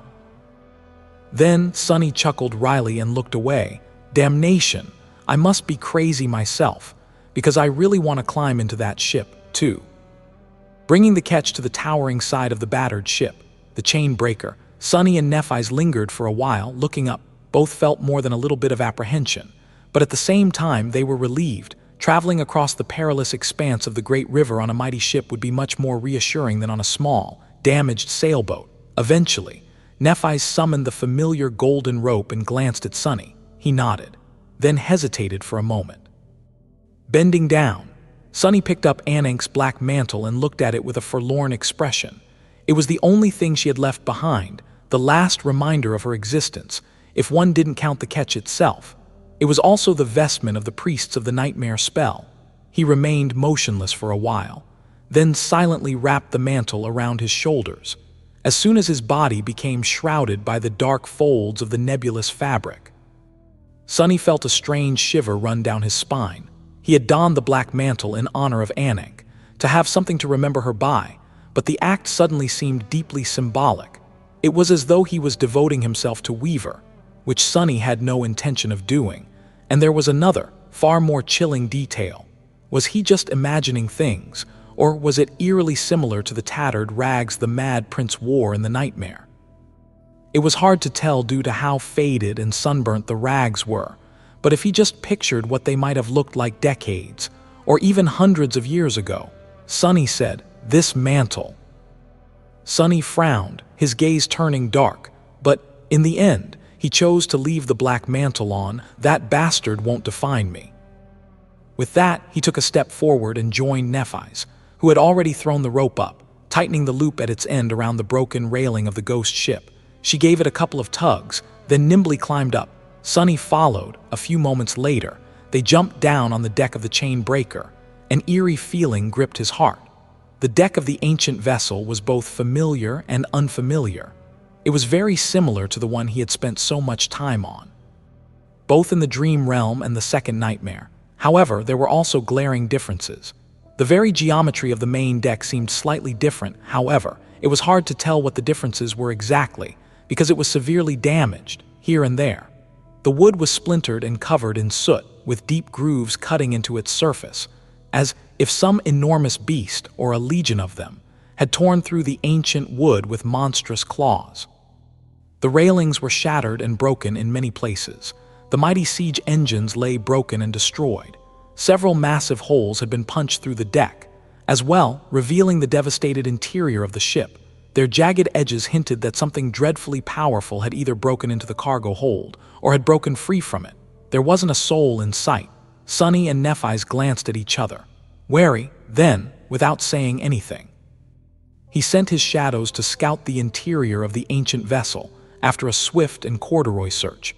They hadn't discovered anything except for more signs of a furious battle. He let out a quiet sigh. Nephis nodded, lowering the sword that had appeared in her hand as soon as they climbed aboard. She looked around, seemingly more relaxed, and then said calmly, "It's empty. There's no one here. Let's explore properly." They spent some time tentatively exploring the abandoned ship. Everywhere they went, they were met with signs of dreadful devastation. Sunny knew for a fact how enduring the enchanted wooden walls of the chain breaker were. He shuddered when imagining what kind of forces could have brought it to such a sorry state. The last time the flying vessel had been damaged so severely, it was because Cassie had thrown it down from the skies and rammed an immortal saint at full speed. This time, however, it seemed the ship had withstood a harrowing and prolonged assault before being breached, at which point the fighting continued inside. Then, it drifted in the currents of the great river for gods knew how long. As a result, there was nothing left to tell them where and when the ghost ship had really come from, and who had fought in the battle that rendered it broken and empty. Sunny didn't know what kind of beings could have devastated the ancient vessel to such a degree. Nor did he know what kind of defenders could have resisted their assault. Whoever they were, the aftermath of their cataclysmic clash gave him chills. However, there was good news as well. About an hour later, Sunny and Nephis returned to the main deck and rested in the shade of the sacred tree. Their expressions were thoughtful, touching the ivory bark. Nephis inhaled deeply. "The damage is severe but shallow. There are no leaks, and the ship isn't taking on water. While the interior is a mess, the support structures are all holding. It's not going to sink anytime soon." She lingered for a moment, studying the sacred tree, and added, "The tree is also alive and healthy. However, the enchantment circuits are broken. The runic circle at the stern is dormant. We won't be able to fly the chain breaker." Sunny nodded. "Does any of us even know how to control it?" Cassie is usually the one doing the steering. She learned directly from Noctis. Nephis sighed. "I don't. Regardless, flying isn't an option. That said, we don't need the sacred tree and the enchantments to make the ship move. It still has sails, doesn't it? Even though most sails are either burned or torn, we can repair them. We brought enough supplies from Weave." He looked around, thinking. The sails were indeed torn, but there were repair kits just for that purpose among the supplies Ananke had left them with. All in all, it seemed that they had everything necessary to turn the chain breaker back into a seaworthy vessel. Even if the repair job wouldn't look pretty, there would be a lot for them to do. Sunny sighed, then gave Nephis a short nod. "Let's get to work, then." There was a lot of work to be done and not enough time. The night was already approaching. Sunny and Nephis hastily cleared one of the compartments, the one that corresponded to the captain's cabin on the actual chain breaker, intending to use it as shelter. Too tired to cook, they ate a cold supper and went asleep. Sunny didn't forget to summon Saint and Fiend to guard them, while Nightmare protected their dreams. In the morning, both felt more refreshed. Their bodies had mostly recovered from the terrible strain put on them by the storm. Most Ascended would have been rendered weak and helpless by the savage cataclysm for weeks. But Sunny and Nephis each possessed astonishing vitality. He because of blood weave, she due to the restorative power of her aspect. They got to work as the seven suns slowly rose from the gleaming waters. On the first day, they planned to clear the main deck of debris, with Sunny, Nephis, Saint, Fiend, and Nightmare all working together. The arduous task of moving terribly heavy pieces of wreckage wasn't too hard. It took longer to sift through them, separating the things that had to be disposed of from those that could be of use later. Even though neither Sunny nor Nephis knew how to repair the siege engines, there was a weak hope that someone in fallen grace would. The pieces of splintered wood seemed useless at first glance, but it was still the mystical wood that the chain breaker had been built of. Simply tossing something like that into the water didn't sit right with either of them. Not even mentioning how precious of a resource wood was in the tomb of Ariel, there were bent and torn pieces of a strange, supremely durable metal as well. Those were also worth keeping. In the end, they abandoned the upper deck and started clearing the main cargo hold instead. By the time they were done, it was night again, and both were tired. That night, they made a fire under the branches of the sacred tree, and Nephis cooked them food. Her cooking was as delicious as ever, and the quiet rustling of leaves made for a tranquil atmosphere. However, this was the first time since the Dark Island that they shared a proper meal with just the two of them enjoying it. It was so strange. Ananke hadn't been with them for long, but her absence felt like a gaping hole. Perhaps it was because Sunny and Nephis had witnessed her as a frail old woman. A vigorous matron, a charming young lady, and an innocent child that their time together felt like a lifetime. That lifetime was now behind them, and new hardships awaited ahead. Time was relentless, washing away all things, both inconsequential and those they held dear. On the second day, their efforts to prepare the ship for the voyage were more fruitful, with the cargo hold free of debris. They could neatly store everything that was valuable enough to hold on to there. The main deck was soon cleared. Sunny even washed it, trying to get rid of the soot, grime, and something that resembled dried blood. Or rather, he made Fiend do it while resting in the shade of the sacred tree and sipping on cold water from the endless spring. On the third day, they cleared one of the two mess halls. After that, however, Sunny and Nephis stopped. They decided to leave the rest of the inner compartments alone, at least until reaching Fallen Grace. They briefly considered cleaning one of the other cabins to have separate sleeping quarters, but eventually dropped that idea. It wasn't like they were unaccustomed to spending the nights in close proximity to each other. Anyway, plus, it was safer. Neither of them knew when a sudden attack could come, so staying together was a more pragmatic choice and more familiar. Finally, on the fourth day, they started to work on the sails. Repairing them was much more arduous of a task than Sunny had imagined, but, unexpectedly, he turned out to be excellent at it. Who would have thought? Being good with thread and needle was the last thing Sunny had expected when starting to learn the mysterious sorcery of the Demon of Fate. But that was exactly the side effect he was benefiting from right now. Still, the progress was slow because of just how damaged the sails of the chain breaker were. Not to mention that they had to take them down, patch them up, and then fasten the sails back up. The masts, booms, and spores required some repairs to be done, too. That task was accomplished by Nephis with the help of the materials they had brought from Weave or salvaged from the debris of the ghost ship and the Dark Shaper. The seventh day, they were done with everything they could accomplish in a short amount of time. The chain breaker had transformed. There were still burn marks and scars on its hull, and the main deck still gaped with wide holes. However, the largest of them were now covered with wooden boards, and it was clear of debris. Saint was standing on the front of the ship with a bow in her hands, serving as their vanguard. Nightmare was hiding in the shadows nearby, while Fiend was protecting the sacred tree. Nephis stepped into the runic circle at the stern of the ancient vessel.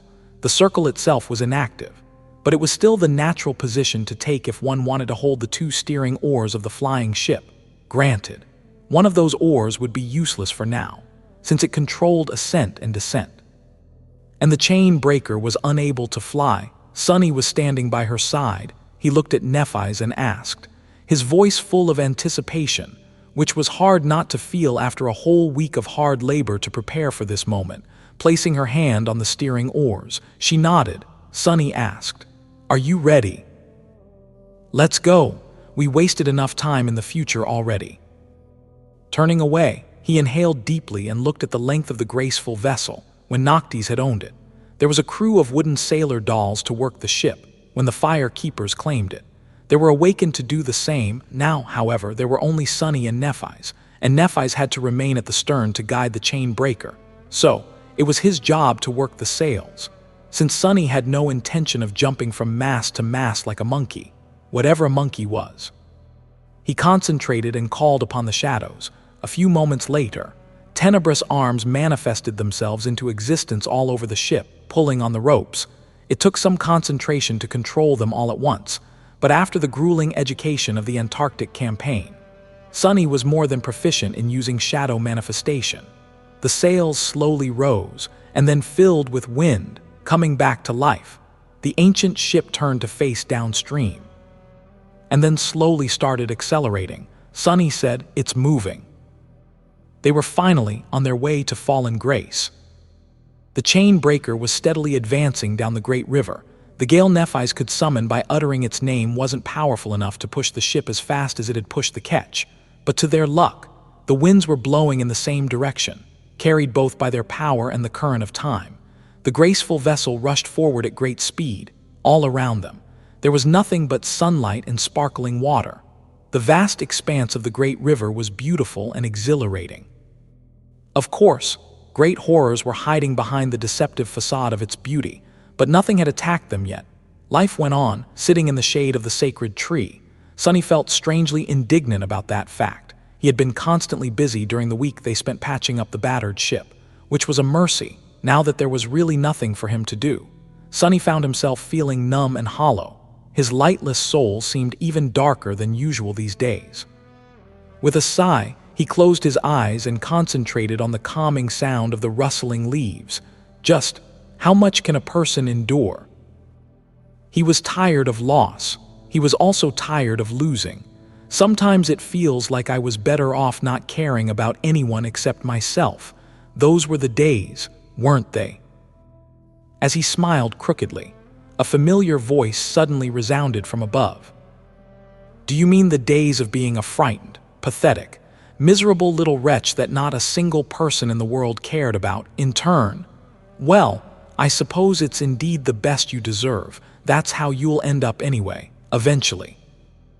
Opening his eyes, Sunny looked up with a dark expression. The sin of Solace was standing above him as if nothing had happened. The loathsome wraith looked like he always had, exactly like Sunny. The bastard was even wearing a perfect copy of Ananke's mantle. His face was full of cold contempt. Sunny scoffed, "Wow, look who decided to show up. I thought you chose to crawl back into whatever pit that had spawned you and never come back. Where the hell have you been?" The apparition smirked. "Maybe I just got sick of watching you fail, lose, and get people killed all the time. Even imaginary creatures like me have a limit, you know." "Of course you don't. You don't know anything, the fool that you're." Sunny stared at him for a while, silent. His eyes were cold and somber. Eventually, he shook his head and said evenly, "For someone who hates me so much, you sure are too helpful. Why save me from the mad prince if you feel that way? Don't you think that you owe me an explanation?"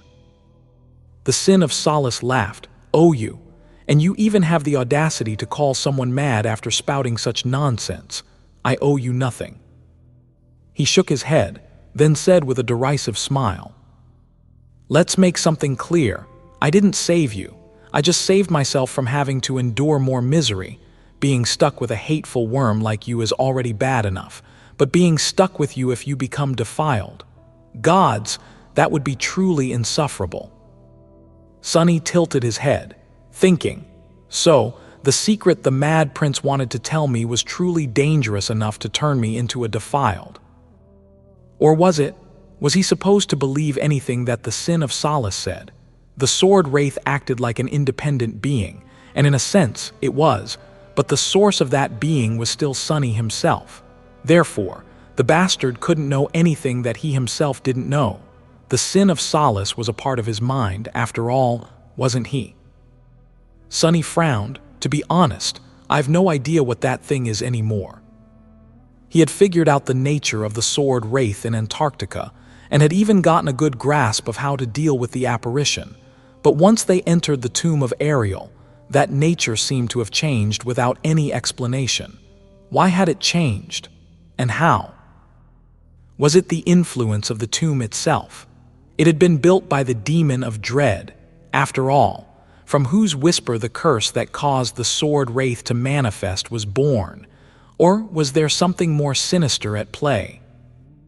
Staring at the sin of solace, Sunny asked, "What are you, really? How did you know that the mad prince in my dream was dangerous? Why did you try to stop him from subjecting me to corruption?" The apparition grinned without saying anything. He lingered for a while, then looked down and touched the sleeve of Ananke's dark mantle. "By the way, what a wonderful mantle. You should really get more people killed and collect a piece of clothing from each one. Then, we'll be able to add an apparel section to the brilliant emporium. Shame you didn't think of that in Antarctica." Sunny growled and swiped at the grinning apparition, but he was already gone. The sword wraith had disappeared just as suddenly as he had appeared, gritting his teeth. Sunny leaned back and stared at the swaying branches of the sacred tree. He was full of dark anger. That bastard.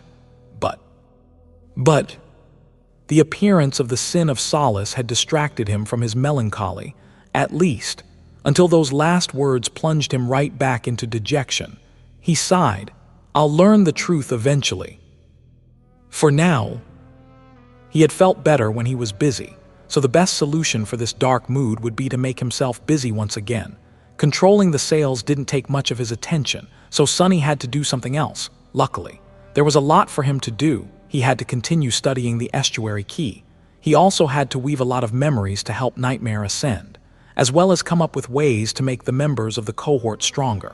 Let's get to it, then. There's a week or two left before we reach Fallen Grace. I can achieve a lot in 2 weeks. Abandoning the shade of the sacred tree, Sunny went to the bow of the chain breaker, where Ananke's ketch was fastened to the deck. He and Nephis had retrieved it from the water before setting sail, planning to use the ketch as a lifeboat if the need arose. Summoning the shadow chair, he placed it near the battered sailboat, sat down, and looked at the glistening expanse of the great river. Then, Sunny sighed and contemplated what task he would tackle first.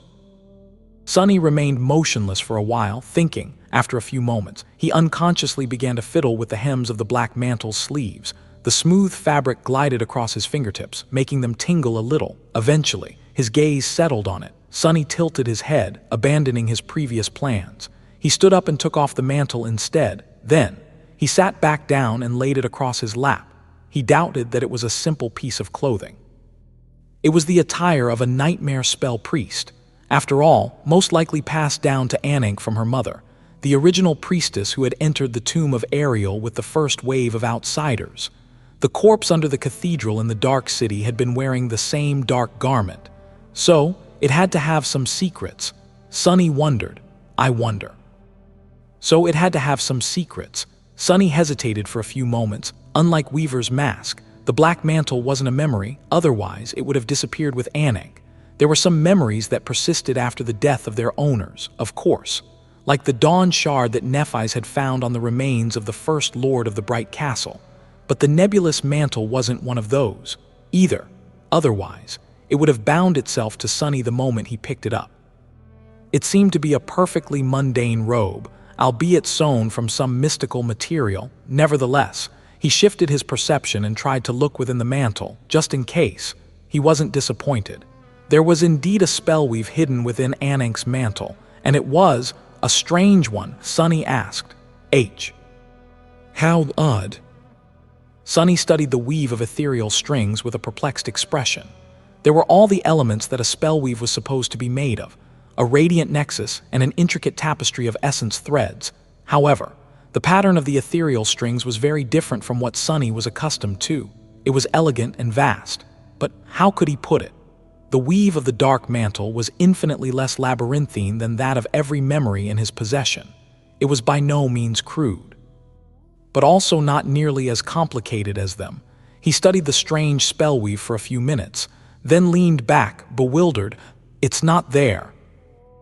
When Sunny studied the weave of a new memory, he always searched for the familiar patterns first, to use as a starting point, the universal patterns that all memories shared, and which were the first sorcery he himself had woven, the connection to the soul of the owner, the ability to manifest from and dissipate into soul essence, the ability to self-repair in the soul sea. But the weave of Ananke's mantle lacked these fundamental patterns. He blinked a couple of times. What? Suddenly, Sunny realized a simple fact. Although all the memories he had seen shared these traits, that was simply because they had all come from only two sources. One source was the nightmare spell, and the other source was Sunny himself. More than that, his knowledge of weaving had mostly come from studying the weaves created by the nightmare spell. The memories created by the enchanters of valor weren't different either. That was because while they forged enchanted weapons using unique aspects, the spell served as an intermediary in the process.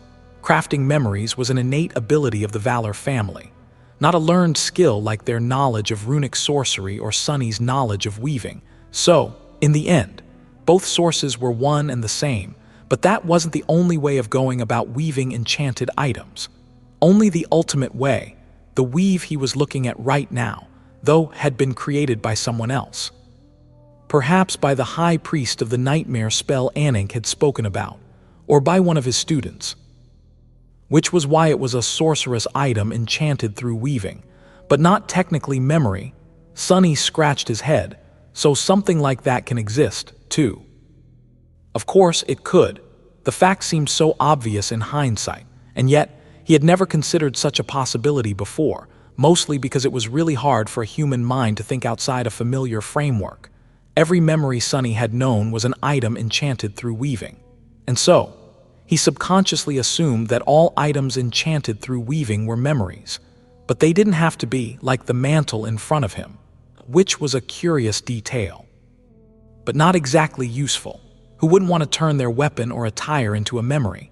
The traits of memories that everyone took for granted were supremely useful. The ability to carry a whole arsenal inside your soul alone was a boon any warrior would kill for. Swords that sharpened themselves, suits of armor that repaired any damage done to them and adjusted themselves to perfectly fit the body of the wearer. There were too many benefits to memories to count, by all accounts. They were the culmination of weaving. Well, technically, the nightmare spell itself was the culmination of weaving, but for all those who weren't inconceivable deities like the demon of fate, memories were the absolute peak of enchantment. However, Sunny's heart still skipped a beat, and his eyes glistened with dark excitement. Ananke's mantle might not have been superior to the powerful memories he possessed. At a cursory glance, its enchantments were nothing special. Its rank and tier were also not that stunning, but to him, it was a priceless treasure for a single reason. It was because its weave was different from every weave he knew, and much simpler than them at that. Sunny's whole skill as a sorcerer had come from comparing the patterns of different enchantments to each other and trying to deduce the common logic behind them. But all those enchantments followed the principles set by a single creator, the nightmare spell. Now that he had an enchanted mantle that had come from an entirely different school of weaving, his ability to compare and deduce the fundamental principles of sorcery could take a qualitative leap. It was like witnessing an entirely different framework and gaining a deeper understanding of your own by studying the differences and commonalities between them. It didn't matter how simple the spellweave of Ananke's mantle was. What mattered was that it couldn't only teach Sunny the unfamiliar ways of its creator, but also help him push his own skill forward. By a lot, just when he needed it, Sunny gripped the smooth fabric in his fists, staring at it intently. After a while, he said quietly, "Thank you, Ananke." With that, he cut out all distractions and concentrated on studying the odd weave. Sunny was more of a copycat than an actual sorcerer. Most of his repertoire consisted of recreating the weaves of various enchantments he had gleaned from his own memories, not creating those of his own, of course. Even that was already a stunning achievement, armed with nothing but his intelligence and a bit of intuition granted to him by blood weave, as well as the ability to see weaves. In the first place, he taught himself the most fundamental principles of sorcery, the wondrous sorcery of the demon of fate, which very few beings had ever been able to wield at this point. Sunny had barely taken the first step away from blindly copying the spellweaves, tentatively trying to disassemble and modify them to serve his whims. The siege souvenir, a unique memory he had created to slay the fallen Titan Goliath, was the result of these attempts, but Sunny was still a mere novice. All things considered, he was leagues away from true sorcerers, like the mysterious being who had created the estuary key. For example, that weave was simply beyond his imagination. He couldn't even imagine how long it would take him to reach the same transcendent level of mastery. A few hundred years, perhaps a millennium. So Sunny had no illusions about his achievements. They were rather astonishing when compared to other modern awakened. But that was only because most of those awakened knew absolutely nothing about sorcery in the grand scheme of things. His skill was negligible. Or so he thought before taking a look at the weave of Ananke's mantle. He asked, Wait, what's going on? Tapestry of ethereal strings shone in the darkness, laid bare in front of his altered eyes. It was much simpler than the infinitely complex weaves created by the spell, but still, wasn't he comprehending it a little bit too fast? It was almost like an open book. That part of the pattern is responsible for enhancing durability. That one has something to do with fire. It's making the mantle inflammable. That one makes it waterproof. Then what do these strings do? Looks familiar, right? If I scale the size and complexity of this part by a lot, it would be similar to a fragment of living stone. The basic structure is the same, which is also the basic structure of the universal restorative trait of all memories. So it's self-repair, then. Sunny opened his eyes wide and leaned back. How was he suddenly so good at reading weaves? Before, he could only feel a slight inkling of understanding about the nature of certain enchantments. But now, he was somehow able to see the intent behind various sections of the ethereal tapestry almost clearly, despite it being a completely unfamiliar way of weaving. It just looked very understandable, he asked. What the hell? It just looked very understandable. Sunny blinked a couple of times. It just looked very understandable. Sunny blinked a couple of times. Don't tell me. I'll be damned.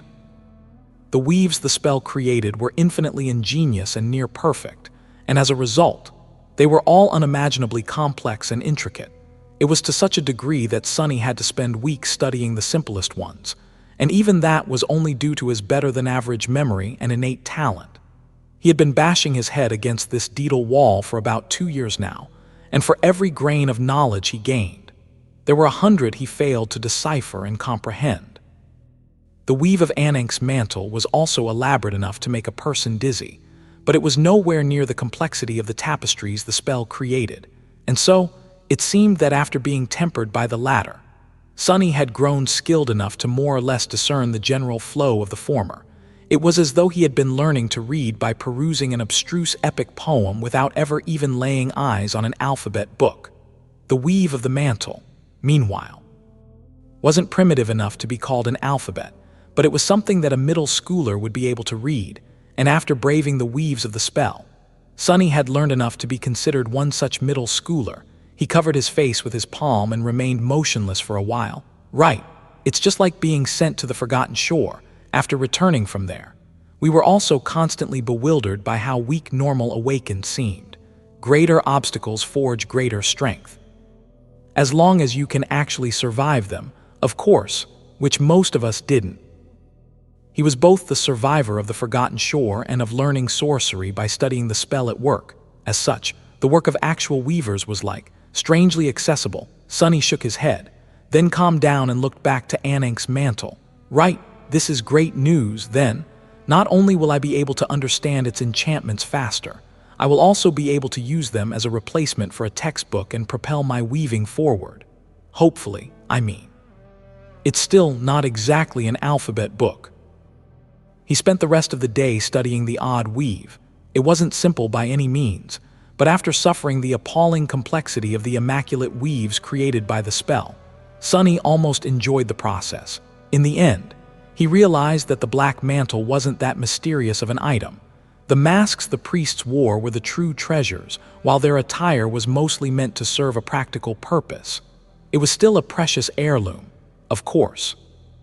The fabric itself seemed to be a transcendent material, very similar to the night silk from which Noctis had once sewn him a garment. In fact, it might have been the very same silk. It was fashioned in a way that obfuscated the wearer's physical features, and enchanted to be supremely durable, stealthy, and enduring, all qualities that the persecuted priests of the nightmare spell would have needed in their perilous journeys. a perfect attire for heretical evangelists who often found themselves being hated and hunted by the people they were trying to convert. Or an ill-fated awakened who often found himself having to deal with all kinds of unspeakable horrors. Sunny hesitated for a while, then summoned Weaver's needle and got to work modifying the weave of the nebulous black mantle. Black threads joined the ethereal strings of soul essence. By the time the 7 suns drowned in the water and the great river shone with iridescent radiance, he lowered his hands and heard the spell whispering into his ear. "You've received a memory, Ananke's mantle." It didn't take a lot of effort to add the basic patterns of a memory to the weave of the black mantle.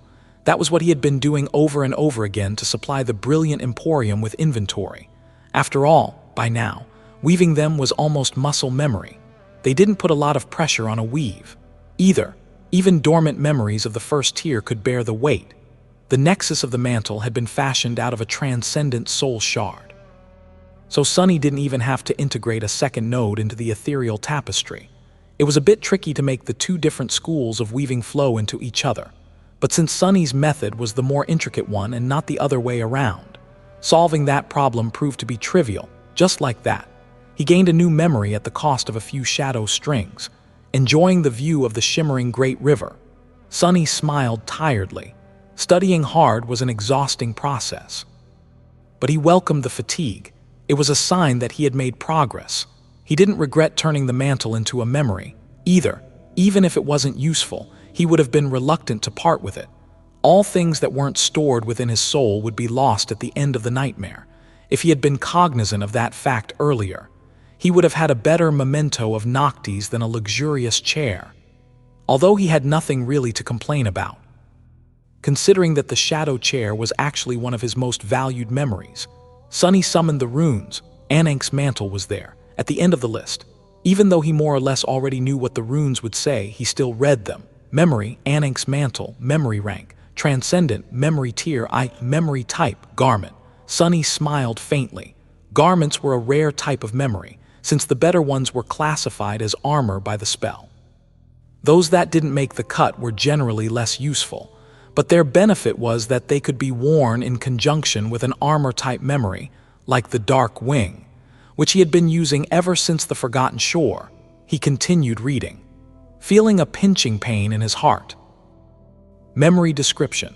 This mantle once belonged to Ananke of Weave, priestess of the nightmare spell. She met the children of Weaver in a nightmare and guided them across the perilous currents of time. Her wisdom was radiant, and her kindness was a blessing. May she rest in peace. The spell hadn't written that description. Sunny had written it himself. He had tried to come up with the right words, but they all rang hollow. In the end, he had simply written a few awkward sentences. Not knowing what else to do, unsatisfied, Sunny looked away from the description. No one else is going to see this description. Anyway, only Nephis and me. Eventually, he grimaced and concentrated on the enchantments. The runes read: Memory enchantments, enduring, concealing, tasteless. Enduring made the mantle durable, resistant against the elements, and capable of repairing itself. Concealing masked the presence of its wearer, the mystical kind of presence powerful awakened possessed. Tasteless, though, was a rather strange enchantment, if it could even be called that. From what Sunny could see, it didn't do anything. It was just there, containing nothing except for its name and description. The description read: Tasteless enchantment description. Why did it have to be black? Which was rather perplexing. The people wearing the mantle wouldn't have been able to read the description unless they were sorcerers themselves, which most of the priests of the nightmare spell hadn't been. So, the mysterious creator of the enchanted garment seemed to have left that odd message for no one in particular. Sunny shook his head. That person must have been a bit of a lunatic. Also, what are they talking about? Everything looks better in black. Each rune of the description demanded essence strings to be wasted. After all, and weaving them took both effort and time. So, only a crazy person would go around weaving unnecessary runes. Sunny coughed, remembering his own track record. Back in the Antarctic Center, he had once sent Nephis a message through a memory called, I am stuck in an endless tunnel full of true darkness. How the hell do I get out? Asked Cassie. Was there really a need to add the hell to the actual question? No, but did it feel good to add it? Hell yes, looking down in embarrassment. He put on the tasteful black mantle and rose, leaving the shadow chair by the ketch. Sunny rubbed his face and went to find Nephis. He had gained a lot of insights from studying the weave left behind by an unknown sorcerer. It felt like his understanding of sorcery was on the precipice of taking a qualitative leap in the coming days.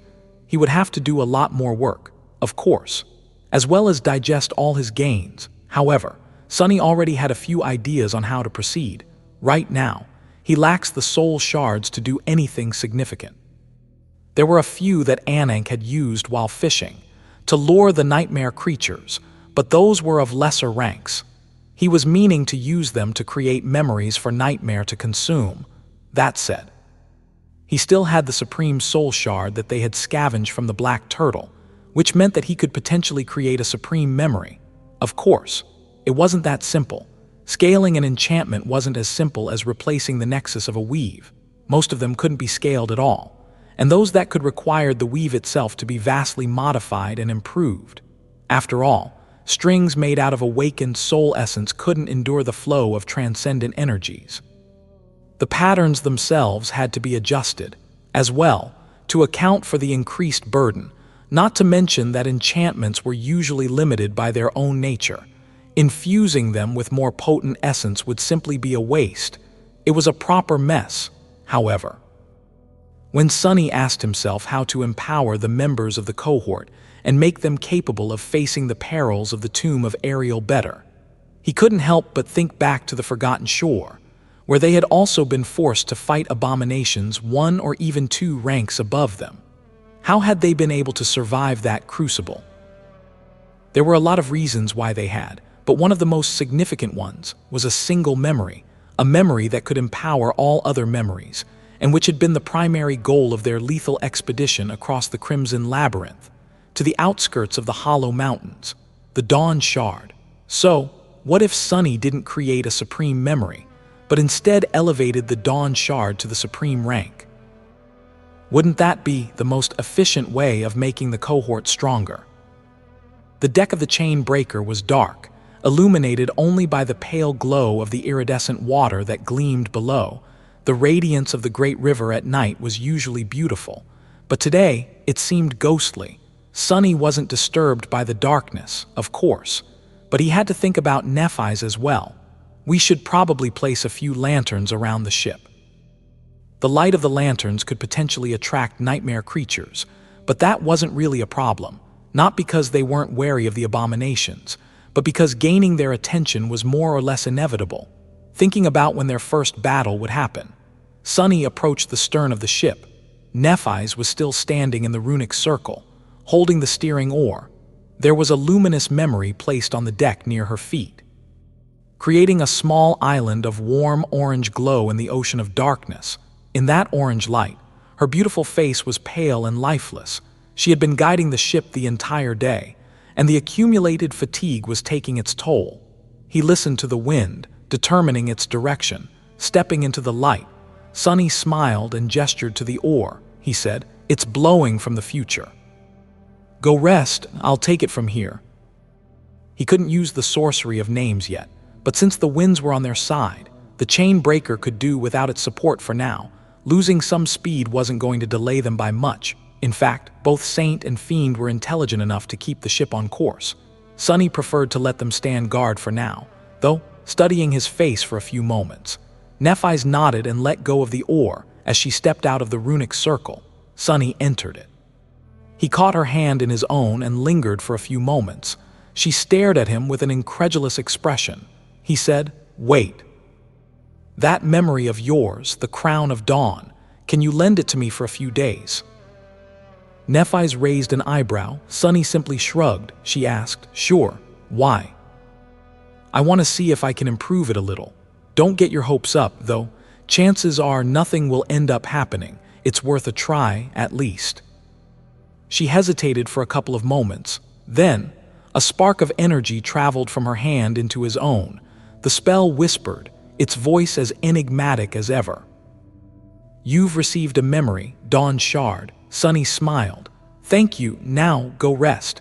I'll wake you up if some abyssal horror attacks us from below the waves, I promise." Nephis stared at him somberly. "You could have just said sweet dreams, you know."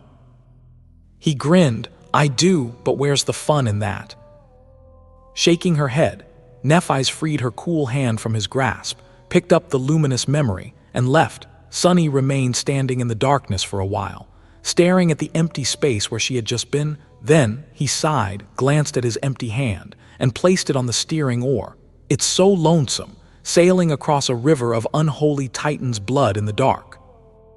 With that, Sunny summoned the Dawn Shard. A simple band of bright metal appeared in his free hand, decorated with a single gem. The crown of Dawn didn't look that impressive at first glance. It was more austere than opulent, and yet, that simple circlet was the reason Sunny, the members of the cohort, and the Fire Keepers had been able to return from the Forgotten Shore. Its single enchantment was extraordinarily powerful. The Dawn Shard empowered all memories in a large radius around it, back on the Forgotten Shore. That empowerment had been strong enough to elevate the awakened weapons of the Dreamer army to resemble ascended ones in terms of lethality, which was an inconceivable boon, considering that there was no limit to the number of memories the Crown of Dawn could enhance. It was a passive enchantment. As well, that was how they had been able to slay fallen abominations. Sadly, its usefulness diminished more and more as Nephis and her allies grew stronger and acquired better equipment after escaping the Forgotten Shore. The Dawn Shard could still empower ascended memories to a substantial degree, but nowhere near elevating them to an entire new rank. The effect on transcendent memories was even more modest, considering the type of enemy Sunny and the members of the cohort would have to face in the third nightmare. That augmentation was all but insignificant. But what if he elevated the Crown of Dawn itself from an ascended memory to a supreme one? Sunny doubted that he would be able to perform a flawless alteration, but even if he managed to make the Dawn Shard as powerful as a transcendent memory by outfitting it with a supreme soul shard, the result would already increase their chances of prevailing against great nightmare creatures by a lot. Before, he wouldn't have even dared to try. But now, he had two advantages. The first one was the push studying Ananke's mantle had given him. The second one was the nature of the Crown of Dawn itself. The first time Nephis had used it, Sunny saw the weaves of his memories growing more radiant, each nexus an ethereal string shining with brighter light.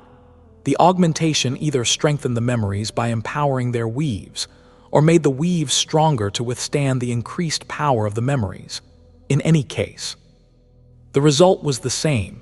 The essence strings became more robust, and the first memory the Dawn Shard empowered was itself. Its weave was always augmented by its own effect. Perhaps that was the reason why this ascended memory could possess such an unreasonable power. So, it was more or less a perfect memory for Sunny to try and transplant the Supreme Shard into. His major concern was that strings weaved from lesser essence wouldn't be able to withstand the burden of channeling superior energies. But what if they were made more durable by those very same energies? The weave of the Crown of Dawn was much too complex for him to recreate, but modifying it was different. Probably, he wouldn't know until he took a look. Sunny shifted his perception and peered into the bright metal, trying to discern the underlying weave of the shard memory. Soon, an inconceivable tapestry of ethereal strings appeared in front of his eyes, shining in the darkness. Holding the oar, he smiled wistfully and took a deep breath. Let's get to work. The weave of a shard memory was subtly different from an ordinary one. They possessed some unique qualities, after all, like the ability to remain in existence after the owner's death, or the hidden purpose of manifesting the oath keys after all 7 had been gathered in one place. Luckily, Sunny possessed 2 shard memories of his own, the Midnight and Moonlight shards, so he already knew how to find and isolate these sections of the tapestry, which was supposed to make the task of deciphering the rest of it easier. In theory, in practice, the spellweave of a shard memory was even more labyrinthine than that of a normal memory. Sunny had managed to gain a sufficient level of understanding of the Midnight Shard, enough so to apply a part of its enchantment to the siege souvenir. But the Moonlight Shard still remained beyond his grasp, which was a shame. Because the ghostly stiletto possessed one of the most useful enchantments Sunny had ever seen, it was able to appear instantly. without wasting any time manifesting itself from the sparks of essence. If Sunny could master that single enchantment, all memories he created would gain a lethal edge. The more powerful a memory was, the longer it took to manifest. So, as the awakened reached higher ranks of power, they had to be more and more strategic about when to summon their memories. Considering that he was unable to master the weave of the Moonlight Shard to this day, the Dawn Shard could very well prove to be a similarly tough nut to crack. As Sunny stared at the vast tapestry of ethereal strings hidden within the band of bright metal, the corner of his eye twitched. Yeah, this wasn't going to be easy, but I can do it. He was certain of it. Recreating the whole weave was out of the question, but modifying it, armed with the insights he had gained and would gain from Ananke's mantle, he felt confident in his chances. It was just going to take a lot of effort, and a lot of time. How do I transplant a new nexus without collapsing the whole weave? How do I ensure that superior essence actually produces a superior result? How do I prevent the less resilient sections of the weave from being torn apart by the increased burden on them? All these questions required answers. There were many more problems to solve as well. Sunny had never tried something quite as ambitious as turning a powerful ascended memory into a tremendously more powerful supreme memory. One thing was certain: it would require an inhuman level of finesse and precision. It would also require a lot of additional essence strings, and a lot of ingenuity, of course. The task was daunting, but Sunny didn't feel discouraged. Instead, he felt almost excited. It beat patching up sails or drowning in a foul mood, at least, comfortably resting his back against the bending surface of the tall apluster. He moved the oar a little and peered into the shimmering spellweave. By the time the 7 suns rose from the water, Sunny felt like his head was on the verge of exploding. However, he also felt satisfied with his progress, standing in the runic circle at the stern of the graceful vessel. Sunny was holding the Dawn Shard in one hand. His other hand was resting on the steering oar. His other 4 hands danced in the air and weaved strings from his flowing shadow essence. Those were manifested from the shadows. Of course, Sunny had been long accustomed to using an additional pair of shadow arms. It wasn't too hard for him, considering his experiences in the second nightmare. The most difficult part was actually learning how to manifest sufficiently intricate hands from shadows. But he had mastered that in Antarctica as well, while studying the weave of the Crown of Dawn, though he understood that the finesse he would need to alter it wasn't something a human could achieve. 2 hands and 10 fingers were simply not enough, and neither were 4 hands and 20 fingers, at least not at his current level of skill. So, remembering his dream of being Weaver, Sunny tried to manifest not 2, but 6 additional arms.